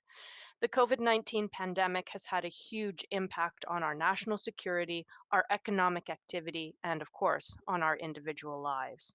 Naturally, the virus has drawn our attention to the risks of large-scale biological events. As the global response to the pandemic has played out over the last year, experts and ordinary citizens alike have asked questions about the ability of our governments, our health services, and our militaries to mount a capable biodefense strategy and to respond effectively to biological incidences, including hostile attacks. While there are some differences between the response to an outbreak of naturally emerging infectious disease and the response to an intentionally spread pathogen, there are also many similarities and therefore a great deal to be learned. It is in this context that the report situates analysis and recommendations. Let me first turn to the opportunities technology provides with regard to biological threats. Technology plays a crucial role in our management of the COVID-19 pandemic, whether in the form of early outbreak warning systems, diagnostics, or vaccine development, to mention but a few areas. More generally, technology innovation, particularly in EDTs, emerging and disruptive technology, has enhanced our ability to detect, contain, and respond to biological threats. For example, artificial intelligence can be used to process large amounts of biological data through pattern analysis and machine learning techniques. This is a huge step forward in identifying pathogens and provides vital insights which inform effective response mechanisms. So technological progress in biotechnology and related areas is welcome and needed. However, many of these new technologies can also be exploited for hostile ends. For instance, while advanced DNA sequencing techniques makes it easier to manipulate pathogens, it can also be used to increase their virulence or transmissibility. Furthermore, it could also be applied to recreate extinct pathogens or to develop entirely new ones from scratch. EDTs such as AI, nanotechnology, and robotics could also help simplify or automate the processes involved in the production of biological weapons. What's more, these scientific advances and the internet could make the technologies, equipment, and knowledge needed to manufacture biological weapons potentially more accessible to a wider range of actors. With costs also decreasing, there is a heightened risk that biological methods could be proliferated to non-state actors, including terrorist groups. Biological agents may present an attractive solution for terrorists because of the fear factor involved in disseminating a pathogen in a civilian setting. Indeed, there have been a number of historical cases in which terrorists use biological agents, notably the 2001 anthrax attacks in the United States, which unfortunately killed 17 people. There remain some barriers which continue to limit the ability of non-state actors to develop and utilize biological weapons. One is that the process is complex and requires a high level of scientific knowledge. Second, there are measures that have been put in place by some countries to mitigate the risk of proliferation of bioweapon knowledge and materials to terrorists. But what is difficult for non-state groups to achieve may be easier for states. The former Soviet Union possessed a large covert biological weapons program, and though this was officially abandoned, there are doubts today surrounding Russia's possible possession of biological weapons. Recent reports also indicate that North Korea is also rapidly enhancing its biotechnology capabilities. So, let's now turn to NATO's role in biodefense. The risk that our adversaries may possess biological weapons or plan to develop them in the future should therefore focus our attention on biodefense. By way of background, the draft report implicitly defines biodefense as the defensive measures to minimize or negate our vulnerabilities to and the effects of a biological incident. The good news of the COVID-19 pandemic is that the heightened awareness of biological threats makes this an opportune moment to turn our attention towards ensuring effective biodefense strategies and strengthening international governance frameworks in the field of biosecurity and arms control. The nature of the threat presented by biological weapons is highly unpredictable and varies depending on, among others, the biological agent used, the means of delivery, and the perpetrator's level of scientific expertise. Accordingly, we need to be comprehensive in our preparation to ensure our responses can be agile and flexible in the event of an attack. The main responsibility for preparing against biological attacks and preventing bioterrorism, of course, lies with our individual member states. But as the report stresses, the Alliance has a role to play as well. In addition to developing biodefense and deterrence policies, NATO supports national biodefense efforts through multiple platforms, including the Combined Joint CBRN Defense Task Force and the Joint CBRN Defense Center of Excellence located in the Czech Republic. The Alliance's ability to respond to biological threats is underpinned by its science and technology network, which stands ready to assist in identifying scientific solutions to challenges such as detection, situational awareness, and decontamination in the event of a biological attack. NATO also contributes to arms control on the diplomatic level through disarmament and non-proliferation policies and activities. The Biological Weapons Convention, or BWC, which entered into force in 1975, is the cornerstone of our efforts to prevent and protect against the use of biological weapons. It prohibits the development or production of biological agents or toxins in quantities that cannot be justified by peaceful reasons. But the BWC faces multiple challenges to its implementation and, unfortunately, is drastically out of date. These include difficulties in ensuring compliance with its core obligations, the lack of an implementing body, and inadequate funding. Moreover, due to the fast pace of technological innovation, the treaty is also ill-equipped to address the security applications of rapidly developing scientific research. It's therefore clear that the BWC is outdated and needs to be revised and strengthened as a matter of urgency. Solutions and the way forward. The draft report puts forward several recommendations for future directions in the field of biodefense and countering biological weapons. Let me briefly highlight a few.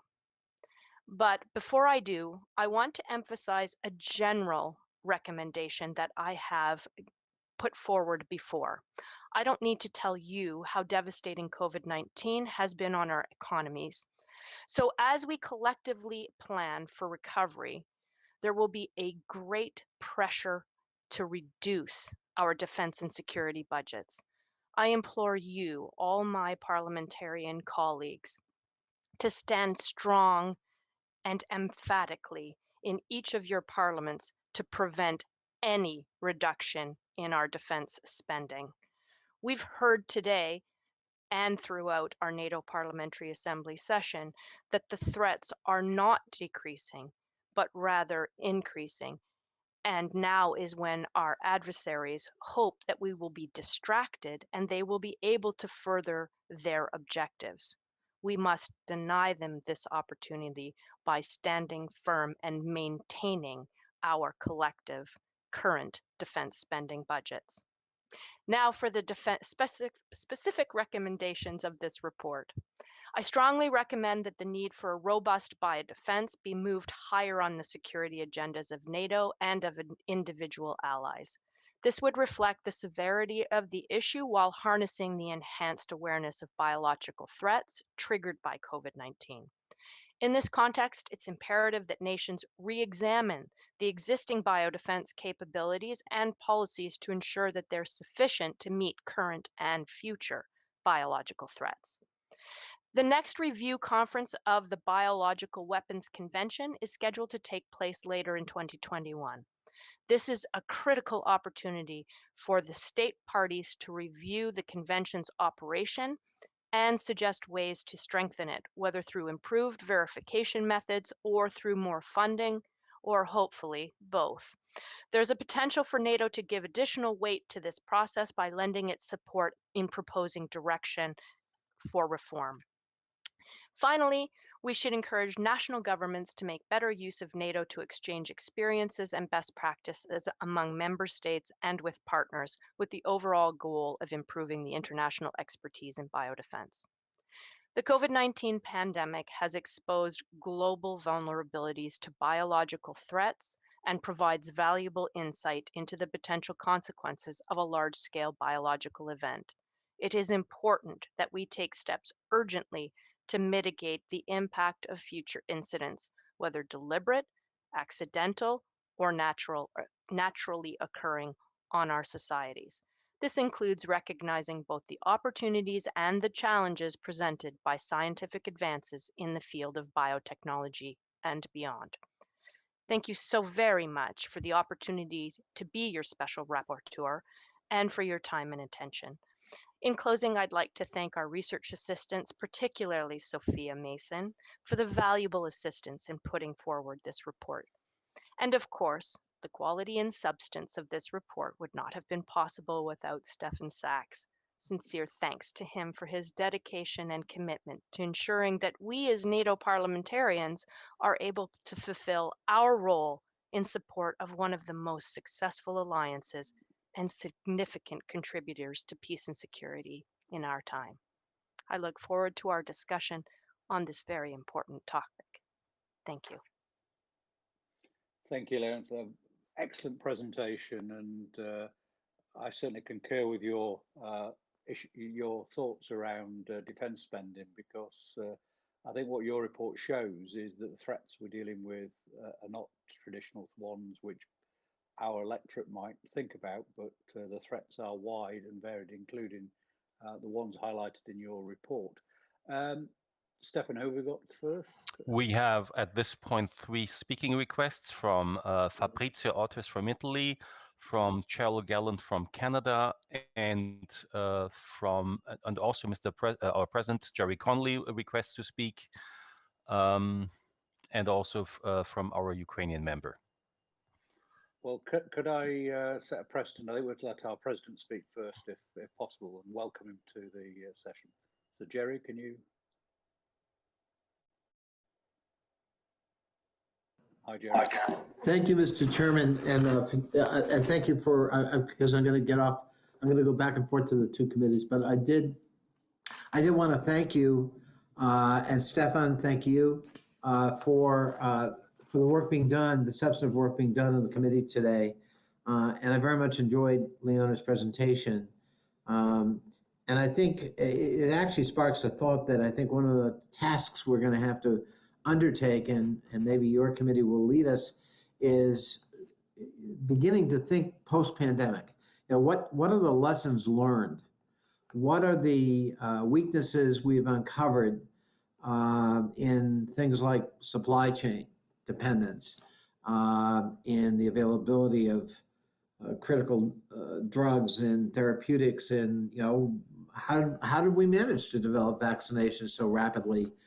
A historic record in terms of developing an effective vaccine so rapidly, and on and on. But I do think that at some point, a more comprehensive look back on what we learned and must absorb in terms of lessons moving forward, both from the security point of view and the cohesion of our democracies, I think is really important. And Leona, thank you for highlighting that in your presentation. So again, I wanted to congratulate you, Mr. Chairman, and the work being done by the subcommittee. I think your subcommittee is going to play an even more important role in that look back whenever we feel we're ready to do that. We obviously still have a ways to go in the pandemic, but I think that your committee is a really important committee as we move forward. And I just wanted to thank you and congratulate you. And I look forward to the other presentations. And I hope you will allow me to move back and forth, because I've got to go to the Defense Committee as well. Thank you so much for having us here today and for allowing me to speak. Well, thanks, Jerry. Can I say on behalf of the committee, thanks very much for taking time to come into the committee. Leona, do you want to respond to Jerry just on that point, because if he's got to leave to another committee? I want to thank him first and foremost for that important insight, and of course for joining us for our committee. There's no question that we are going to need to really understand the vulnerabilities that this pandemic has exposed, not only in terms of our response to a virus and our national infrastructures, but as you quite rightly pointed out, our security and our cohesion and our resilience as an alliance. And I think that we perhaps have been able to indulge in worldview that was a little bit more complacent. And I think now we need to recognize that some of the things in our economies are much weaker than we perhaps perceived. And there's a much tighter link between economic and security and defense and security. So thank you very much. And absolutely, I would love to be part of that if there were an opportunity. As a former logistics officer in the Canadian Forces, I'm all about the resilience of our supply chains. Consider it done. Thanks, Jerry, and thanks. Can we ask you to come in now, please, from Italy?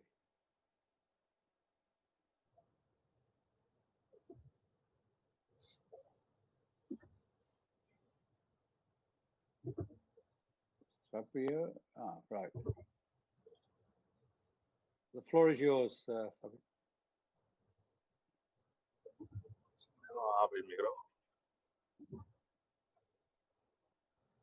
Thank you, President. I'll talk in Italian.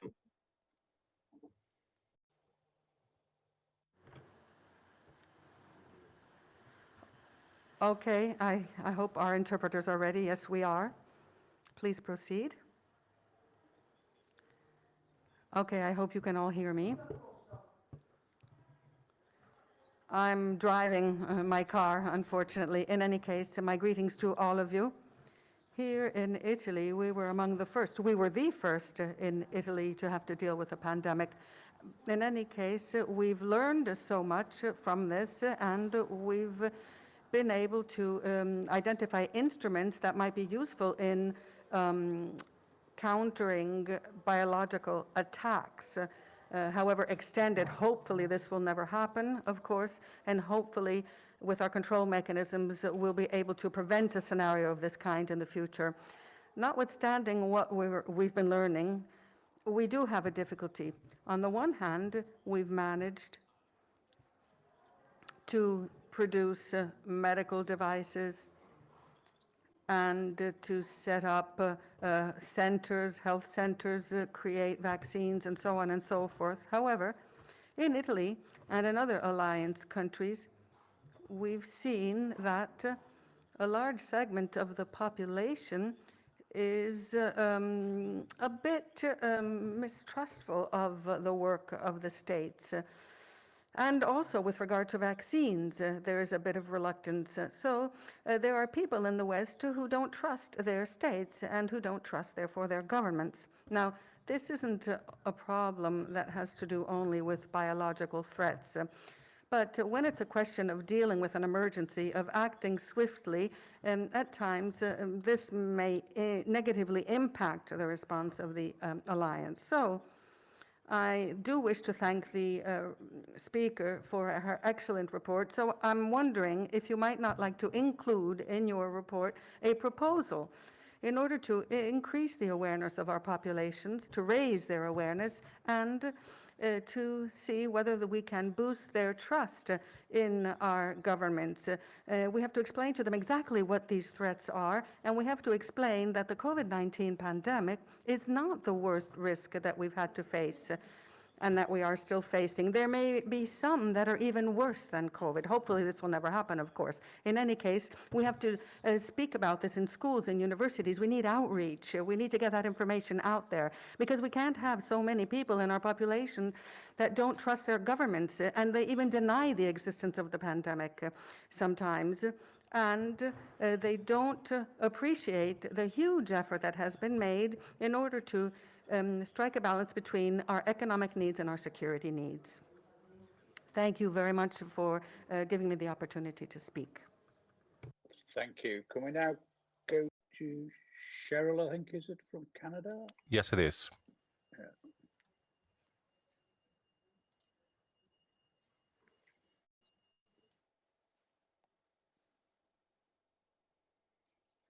We certainly can. Okay, very good. Cheryl. Hi. Well, I guess I've been away too long if you can't remember who I am. So, Leona, thank you for a presentation on a most topical topic, something that has seized the world. And as always, you have done Canada proud. So my question is, how should NATO position itself with respect to supporting gain of function research as a method of starting development for vaccines, which may prove necessary should aggressors use the same gain of functions against us? Thanks, Cheryl, for that. I think we've now got. We actually have another.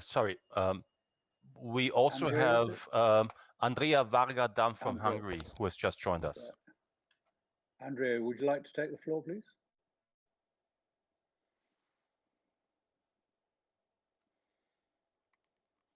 Presentation, Laura. If I may, I would also like to draw conclusions from the reporter's report that goes beyond the health management, treatment, and logistics issues of the COVID-19 epidemic. This epidemic has also become a sociological experiment in terms of what are negative social processes an epidemic can create. An epidemic definitely weakens a country. On the one hand, of the sick people who lose their jobs and need care due to the overload of the healthcare system.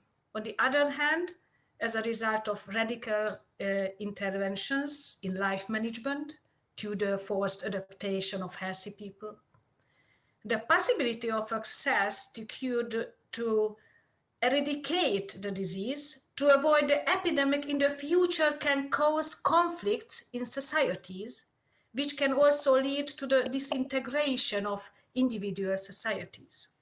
Moreover, if a country has a government that seeks to maintain its power not by its performance, but by keeping society in fair and sharing, it can use such a crisis to make people even more fearful and people to move farther away from each other instead of to help each other overcome the difficulty.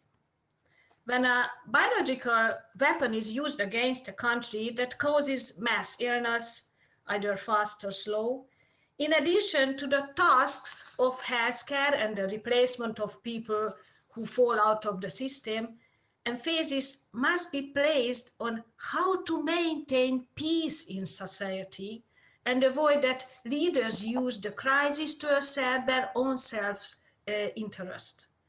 Thank you for the possibility, and I wish you all good health. Thank you, Andrea. Do we have another speaker, I think, Stefan? Yes, we have Mrs. Galina Mikhaliuk from Ukraine, still waiting. Right. Could we take her now then? Let her in now.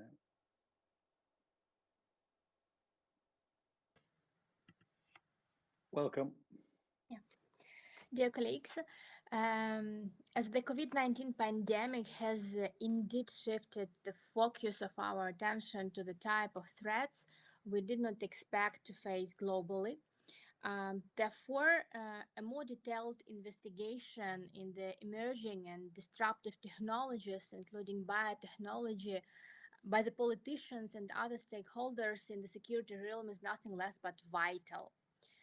So we would like to express our appreciation for raising the issue and add remarks to the esteemed rapporteur might find relevant. Let us begin by distinguishing that the report covered the most relevant aspects of biological weapons and bioterrorism. Thus, the only addition we could propose after reviewing it and particular section 4 is to include the lessons learned from the current vaccination process and the impact of this information on the perception of security. Given that a number of states has suffered from the disinformation campaign regarding the vaccination process and specific vaccines, now they have to make a double effort to immunize their citizens and manage public order, which poses a further challenge for the government and parliamentarians. Thus, we believe that allies and partners should actively seek ways to resist the messages deliberately spread by countries seeking to undermine the security and democratic rules such as China and Russia.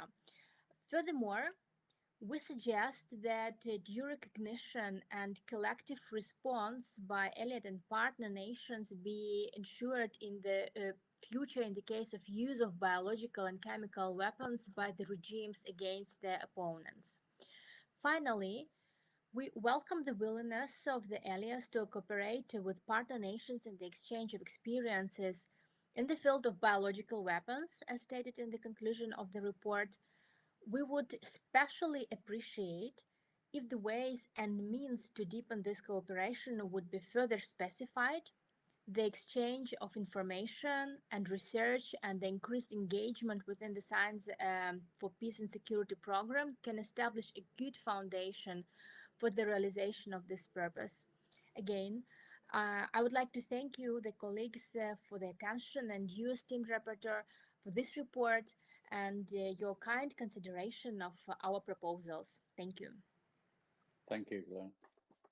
Leona, would you like to respond to those comments and questions, please? Well, thank you very much. And I think that the questions covered essentially two themes from my perspective. The wrestling of the sociological aspect, be it from disinformation or lack of trust in state governments and the institutions, and the information that is being provided to our collective citizens. There's no question that this committee, looking at cyber security and cyber threats as well as misinformation, needs to take a look from this perspective, perhaps in the future, or continue in that.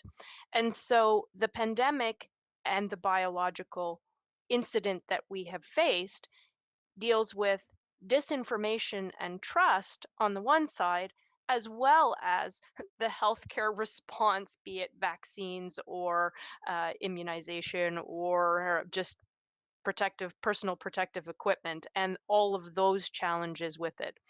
So I think there's definitely an important lessons learned exercise. We're only at the beginning of that. We highlight some of those points. And I think that we need to, as Mr. Connolly pointed out so clearly, we need to look and take a deeper dive on those lessons learned. Furthermore, though, to Ms. Gallant's point and Ms. Michalachek, we need to look perhaps at maybe another recommendation in terms of where we need to be in proactively looking at NATO and what areas we need to invest in terms of response around sharing of information and biological weapons and information. But also perhaps maybe that should be the subject of the next report. Maybe we should consider that there should be a follow-on report to this based on the information that we have now, what we see, and where we go over this next year. Because I think this perhaps is almost a reintroductory report to bioweapons. Perhaps there needs to be the next one that incorporates the lessons learned as well as the disinformation, and perhaps determines what was successful, what wasn't, what we need to do as individual states, and what we need to do as an alliance.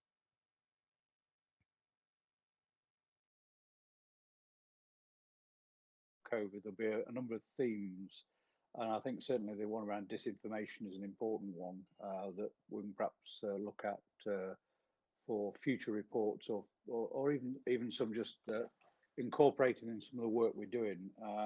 But Leona, can I say thanks very much for another excellent report. It never ceases to amaze me the quality of the reports which you provide for the committee, and can I thank you for all your hard work. So I don't think we have any other comments, but thanks very much, Leona, for that. With that, can I move on to agenda item number 8, which is the future activities of the Science and Technology Committee, and also the Subcommittee on Technological Trends and Security. Now, we've all been tackling the issues around dealing with COVID, and it's not been possible to meet in person, which is not only, I think, a shame because I'm certainly missing meeting some very good friends, but also I think the new members of delegations, I think making those relationships, I'm looking forward to getting back to away from virtual to in-person meetings, so those relationships can be fostered. In terms of activities of the committee, the STC are planning, as Philippe Michel Klausbrenner already mentioned, a virtual visit to France, and that's penciled for the 2nd of July. And can I thank the French delegation in advance for planning that and the work that's going to have to go in. And no doubt it will not be too long, hopefully, when we can visit France again in person. The other major visit we were planning on doing is the one to visit Japan to explore some of the issues which were raised earlier in terms of relationships with South Asian partners. Because of COVID, clearly that's not been possible last year, and it's not going to be possible, I think, this year. Although I know the Japanese are hosting the Olympics this year, there's going to be limited numbers even on that in terms of people actually attending Japan. So I've spoken with Stefan, and I think we've agreed that really, because that will take a lot of hard work to put that visit together, that it's best to postpone that until 2022, because then I think more likely that the work that's going to be put in to produce that visit will not be wasted. We're also looking at a alternative for the subcommittee on technological trends and security for sometime in 2021. I don't know, Stefan, I'm just trying to rack my brains when we were talking the other day about any options, but again, it might be virtual, but it could be in person, just depending on what actually happens regarding COVID. No, you're exactly right, Mr. Chairman. Also, Philippe Michel Klasper obviously is also looking into that and see what possible options are. The preference always to do that in person, but we obviously need to adapt to the realities. So can I just assure committee members we will keep you informed of those developments, and I think I think sometimes we don't appreciate when we go on visits the work that needs to be put in before we attend, but equally that amount of work, if not more, has to go into these virtual visits. So thanks for all those delegations that have been hosting the virtual visits over this last year. Are there any comments on committee activities? I don't see any comments. No, the only thing I would like to add, if you allow, is we're obviously trying to. No, there is actually one comment I see. Right. Leona requests the floor. Leona, the floor is yours.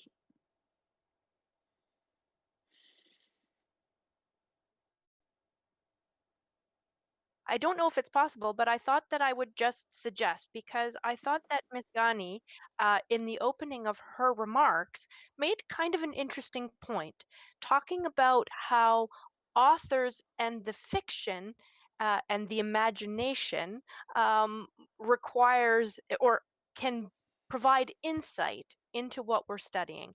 So out there suggestion, just thought maybe at one of our next committee meetings, we might be able to have someone to talk about the imagination side or the scenario building or the wargaming aspect, and how that can serve to inform us almost as much as hardware and technology and the other things. So certainly feel free to discard it, but I thought, you know, that is powerful. We have the war of the past is not the war of the future.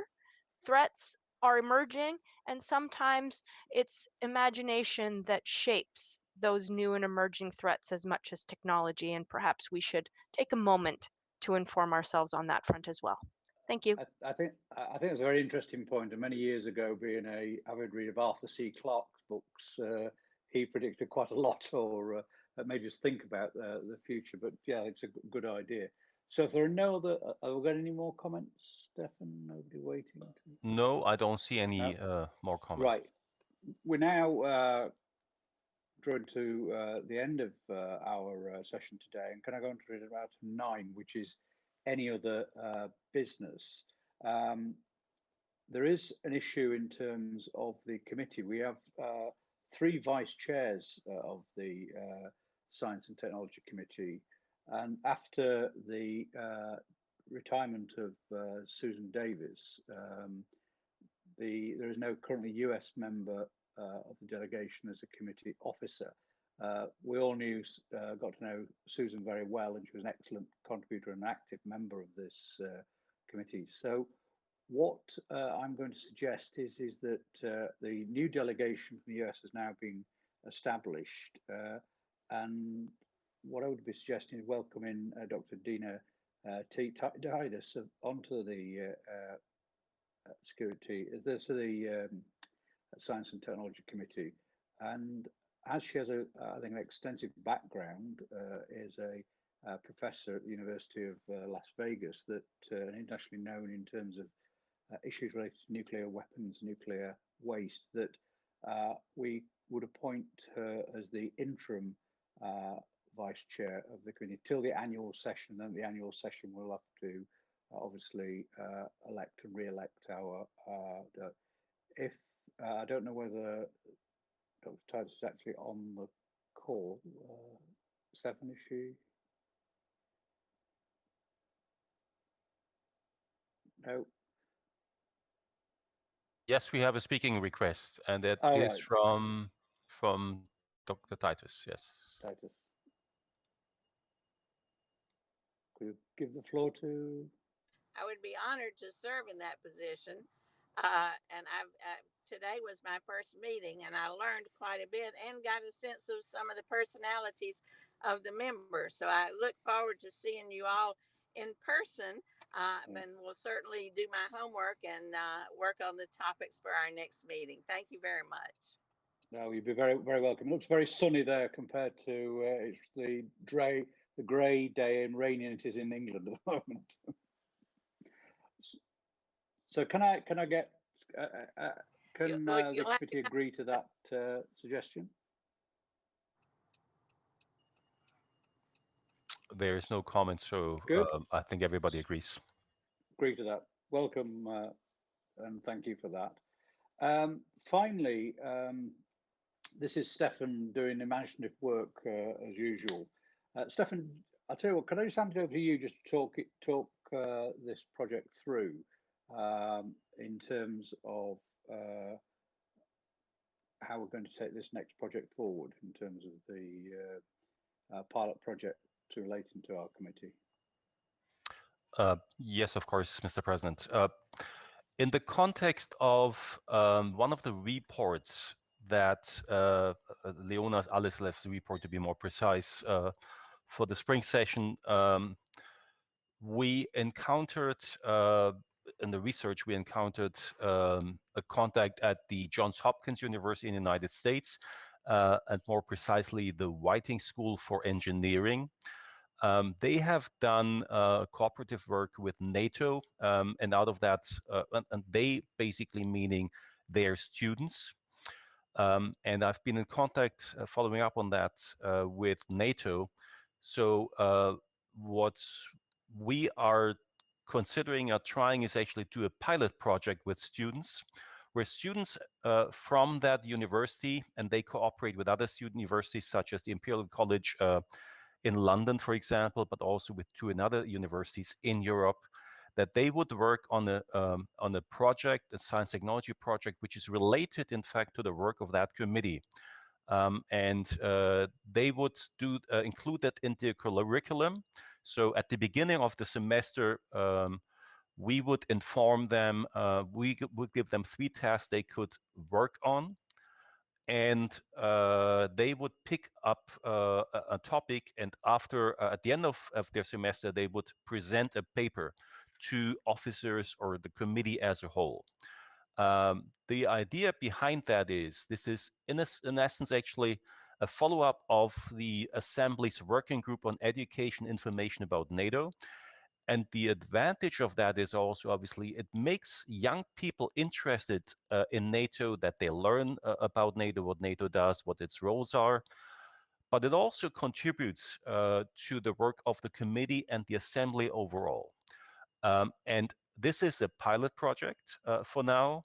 And we are in contact with the Whiting School at Johns Hopkins University. They, in fact, organize on their end the cooperation with the students and also with the other universities. This is where we stand, and the chairman and also the committee officers have already discussed it and know about it. And that's the project that we are proposing. Thanks, Stefan. I mean, I personally think it's an excellent idea, and I think it builds upon, I know, an issue which Madeleine Moon wanted to do when she was president, in terms of getting younger people involved in the work of the NATO PA and the broader issue. I think it's a great way of doing it. If there are no comments, can we agree to that? As I say, we're now drawn to a close, and date and time of. First of all, before I close, are there any other items anyone wants to raise? No. Well, can I say our next meeting will take place between the 8th and 11th of October, the annual session, hopefully in Lisbon, and we'll have to wait and see whether it's virtual again or in person. It'd be nice to see that it's in person. But can I thank you all today for attending today's committee. I think we had excellent discussions, and can I again thank our Swedish colleagues for hosting this virtual session.